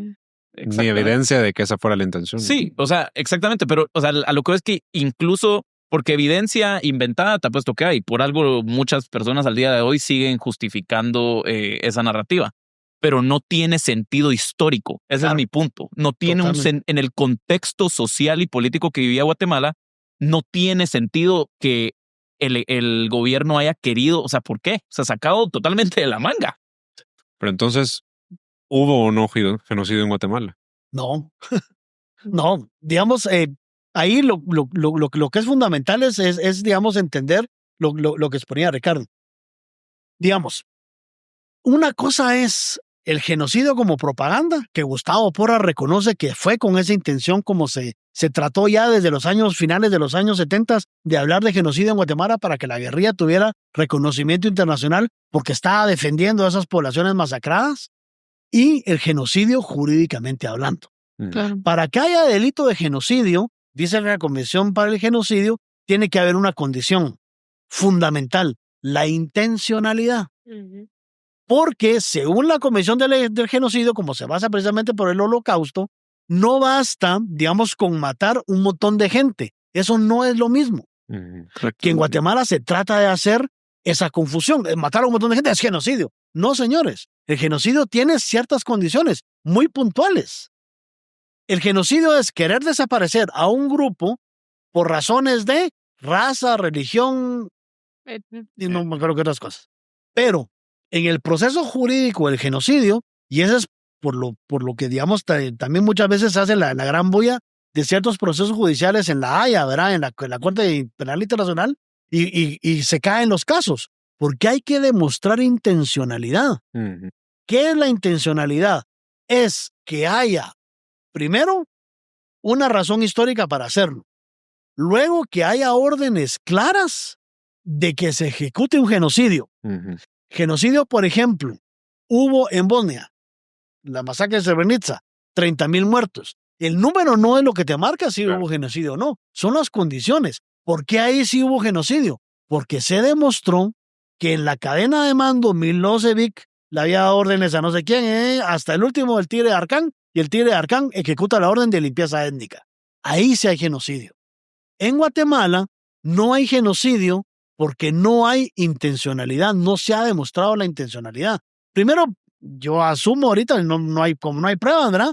También el ejército no ha querido dar sus archivos, entonces, ¿verdad? Estamos peleando en la noche, pero principalmente no hay genocidio porque la población que más sufrió, digamos, las masacres en el campo guatemalteco, no la sufrieron por su condición de indígenas. La sufrieron, y que es igual de doloroso, y Por es igual de supuesto. salvaje, igual de condenable. La sufrieron porque ellos creían que eran miembros de la guerrilla, porque ellos creyeron que eran las FIL. Hicieron operaciones militares y el ejército los castigó. Eso es lo que pasó en Guatemala. No es genocidio, no porque le multipliques por 20, por 30, por 50 el número de muertos. Que espero lograrme explicar. Para mí, la etiqueta de genocidio en Guatemala es, primero, una hipocresía inmensa, pero segundo, es la muestra de qué tan racistas son los que venden esa etiqueta. Porque a mí me parece que si en Guatemala hubiesen muerto, cuando se firmaron los acuerdos de paz, se había calculado que eran 120,000 muertos, que ya era un número exagerado, ¿verdad? El doctor Sabino hizo toda una metodología y él dice, exagerando, hubo 40,000, pero bueno. 37,000 creo que lo está. Ya en mi época eran 120,000. ¿Por qué ahora son 250,000? Porque no es lo mismo decir, ¿verdad?, que el Estado racista guatemalteco mató a 40,000 que mató a 250,000, ¿verdad? Y a las condenas internacionales eso le sirve. Pero hay me parece a mí, un argumento racista de fondo. Que al guatemalteco y al extranjero no le conmovería saber que mataron 40,000 indígenas. Pero sí 250,000. Entonces es en realidad demeritar la vida. Yo no sé cómo también las organizaciones que luchan por esos temas no se dan cuenta de ese trasfondo racista, ¿verdad? Porque lo que se busca entonces es impactar. Es que más es que mira, Ricardo, si hablamos de 40,000 no nos van a ocupar la idea, no, hombre, inflemos el número porque ya 250,000 ya es un montón de Sabiendo muertos. que en Bosnia con 30,000. Exactamente. O en Ruanda. Entonces el tema es que hay también una razón ideológica de fondo. Si a vos te dicen el Estado genocida guatemalteco, uno lo primero que piensa en la imagen mental es los campos de concentración, los campos de exterminio. Ya hay una idea relacionada. Si yo vengo y te digo, no, mira vos, es que lo que hubo en Guatemala fueron crímenes de lesa humanidad, ya no tiene el mismo impacto. Y ni me terminó de escuchar la idea. Es decir, ¿qué es crimen de lesa humanidad? Sí, hay 10,000 más en el mundo, entonces no es algo que resalte, digamos. Y es un tema de abogados. ¿Qué es un crimen de lesa humanidad? Es que cuando se viola la condición, ahí saber, no quiero saber, genocidio sí nos pega a todos, inmediatamente. Entonces, es en realidad una campaña de marketing, ¿verdad? De vender víctimas. ¿Y por qué se insiste en el genocidio? Porque en las condenas internacionales, como eso está tan enraizado el tema del Estado guatemalteco racista, que Guatemala odia a su población indígena, los tribunales ya no necesitan ver pruebas. Porque si vos te vas en contra del antecedente, la corte es racista. Entonces, olvídate de la justicia. Eso no es un tema de justicia. Es un tema de presión internacional donde quieren seguir castigando al Estado guatemalteco y que no se sepa realmente lo que pasó en Guatemala. Pero es que la gente no quiere leer, no quiere, ¿verdad? Por ejemplo, mis hijas, ¿verdad?, que están en el colegio. Mi hija más grande una vez llegó razonablemente preocupada, tiene 12 años. Llegó y me dijo, mira, ya sabe que yo doy clases de historia. Y me dice, mira, papá, ya tuve una duda. Entonces, fíjate que hoy en el colegio la maestra nos habló de la historia de la guerra civil en Guatemala. Ya es guerra civil. De la guerra civil en Guatemala. Y la argumentación, díganme ustedes cómo una profesora de un colegio privado se despacha la historia de 36 años, a mí me tocó 600 páginas, ella se la vuela en 2 frases. Le dice, la guerra civil en Guatemala se dio porque el ejército le quería quitar las tierras a los indígenas. Esa fue la clase de enfrentamiento armado interno en Guatemala en el colegio a donde iba mi hija. Entonces, es fácil, es sencillo. Claro. Es una manera de simplificarla. Totalmente. Simplificar 36 años. Y sí. quitarle absolutamente el contenido, porque si usted descontextualiza todo, entonces uno dice, sí, esos militares que hijos de la gran madre, porque le fueron Por a picar la supuesto. cara. Y ya ni te lo vuelves a cuestionar nunca más. Entonces ya hay una nueva generación que cree que los soldados son unos desgraciados. Les quisieron ir a quitar las tierras y después encima los quisieron exterminar. Sí. Claro, no, porque para quitártelas había que exterminarlos, ¿verdad? Y entonces el gran problema que tenemos es que la única institución seria y formal que hay en Guatemala es odiada por muchos. Eso sí, hay que hacer una salvedad. Uno hace el ejercicio en el interior y en el interior del ejército sigue siendo bien visto. El prejuicio en contra del ejército es puramente urbano. Claro. Sigue siendo la institución en la que más confianza tienen los guatemaltecos. Exacto. Sí. Y la prueba es que en los cuerpos de oficiales del ejército, que eran muy queridos por Rafa y por mí, los oficiales vienen de todo el país. Por O sea, supuesto. quiere decir de que hay, ¿verdad? Todavía hay una confianza, una, digamos, intención de formarse como profesionales en el ejército. Pero a nuestros guatemaltecos niños estudiantes les hace mucho daño. No, y es un tema también, es ese tipo de cosas que se fomenta mucho en los colegios, ese tipo de narrativas también no es, creo que no es intelectualmente honesta, tampoco en el sentido de que si tú le estás enseñando a una persona a formarse y a pensar, lo primero, la realidad no es Hollywood. Una guerra rara vez o casi o incluso puede que nunca vas a poder analizar una guerra a través de un lente de los buenos contra los malos. Una guerra es una guerra. O sea, una guerra es un conflicto entre grupos que tienen algún interés y que pues están matando para conseguir ese interés. Y eso es lo que justamente sucedió en Guatemala y se ha perpetrado durante mucho tiempo, principalmente desde la izquierda, la narrativa de que el conflicto armado interno en Guatemala fue los malos del ejército contra los buenos guerrilleros que querían reivindicar los intereses del pueblo y querían... O sea, no. Y saben que ni siquiera no nos tienen que creer ni a mí ni a nosotros. Pueden escuchar al propio José Manuel Fortuny, que fue una persona líder marxista, líder de izquierda reconocido en la historia de Guatemala, que él criticó esas cosas de la guerrilla. Él decía, pero muchas estamos haciendo a veces lo mismo. No podemos ejecutar a un militar sin juicio previo. Eso es lo que ellos están haciendo. No podemos secuestrar a la población con tal de conseguir dinero. Y también una cosa que creo yo es el punto fundamental es que la mayoría de los intelectuales y los guerrilleros más aguerridos, que fueron los que controlaron el movimiento durante todo el conflicto armado, ellos no querían una Guatemala democrática. Ellos pretendían llegar al poder para instalar una dictadura como la que habíamos visto el siglo pasado en Rusia, por ejemplo, con Stalin. O sea, no eran democráticos ni estaban velando por la estabilidad democrática de Guatemala. O sea, no, eso es mentira. Sí. Y hay, digamos, autores que lo pelean. El Bolo Flores, por ejemplo. Sergio Tisler Vizquerra. Él perdió un hermano en la guerrilla.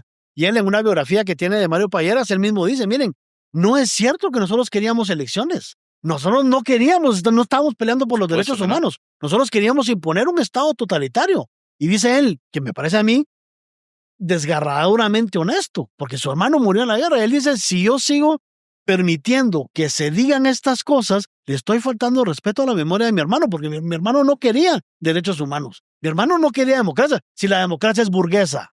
Claro. Entonces, digamos, también hay una reconversión de la guerrilla en un giro hipócrita.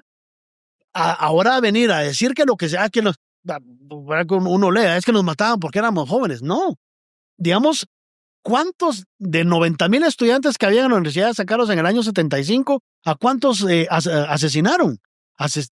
Es duro, ¿verdad? Y insisto, yo no quiero sonar, digamos, a que soy una persona, ¿verdad?, que ya me curtí en el libro. Pero no mataban a Oliverio Castañeda de León, lo asesinaron el 20 de octubre del 78. Igual es condenable que lo hayan asesinado, como vos decís, porque no hubo juicio, porque no hubo, digamos, un proceso judicial. Pero ojo, no lo mataron porque él era estudiante universitario. Lo mataron porque él era el líder de la JPT, la Juventud Patriótica del Trabajo. Entonces, digamos, no hay que confundir las cosas, porque si se sigue confundiendo, lo que hacemos es impedir que nuestra sociedad se reconcilie con su pasado. si a mis hijos en el colegio, porque un maestro huevón no quiere leer este libro y busca en Wikipedia la explicación del enfrentamiento armado interno, lo que está haciendo es perpetuando la idea en mis hijos de que la guerra fue con una película de Hollywood, ¿verdad? Como ir a ver Napoleón y creer que es una cátedra de historia, señores. Es Hollywood, ¿verdad? Y esas deshonestidades, digamos, lo que impiden es que nosotros como sociedad, digamos, nos reconciliemos. Y por eso seguimos, digamos, en el discurso de Chairos y no sé qué, con Semilla. Porque seguimos pensando en exactamente las mismas dimensiones de hace 20 años. Porque no hemos tenido la posibilidad, la honradez intelectual de los guerrilleros, de los militares, de los políticos, de decir, señores, la guerra fue por esto, por esto y por esto. Si le quieren llamar guerra, o el enfrentamiento fue por eso, o el conflicto, como le quieran llamar. Entonces, digamos, hay mucha deshonestidad. Y, digamos, para contrarrestar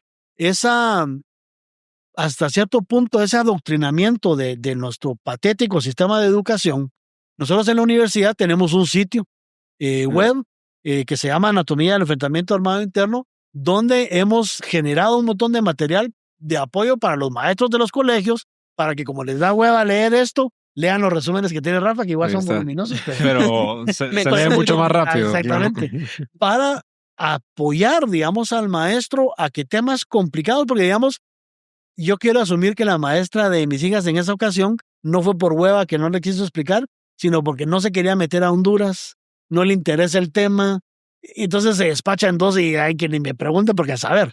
Entonces, estamos generando material para que el maestro que realmente, digamos, se quiera comprometer con la verdad histórica los baje.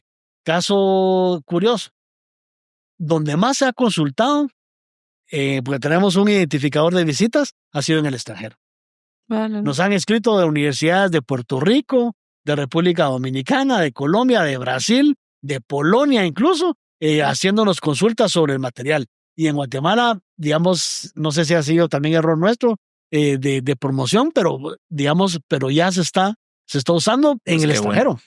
Bueno. Sí, la verdad que es algo sumamente positivo. Rodri, es un trabajazo el que te echaste. Sí. O sea, tengo que ponerle un alto al episodio porque si no nos quedamos hablando 5 horas fácilmente. Y así como es fácil de escucharte contar estas historias, es fácil de leer el libro. Así que no se intimide los que nos están escuchando y leyendo cuando hacemos referencia al pedazo de contenedor que trajiste a poner en la mesa. Así que yo con este mensaje me despido, pero quisiera que cerraras tú.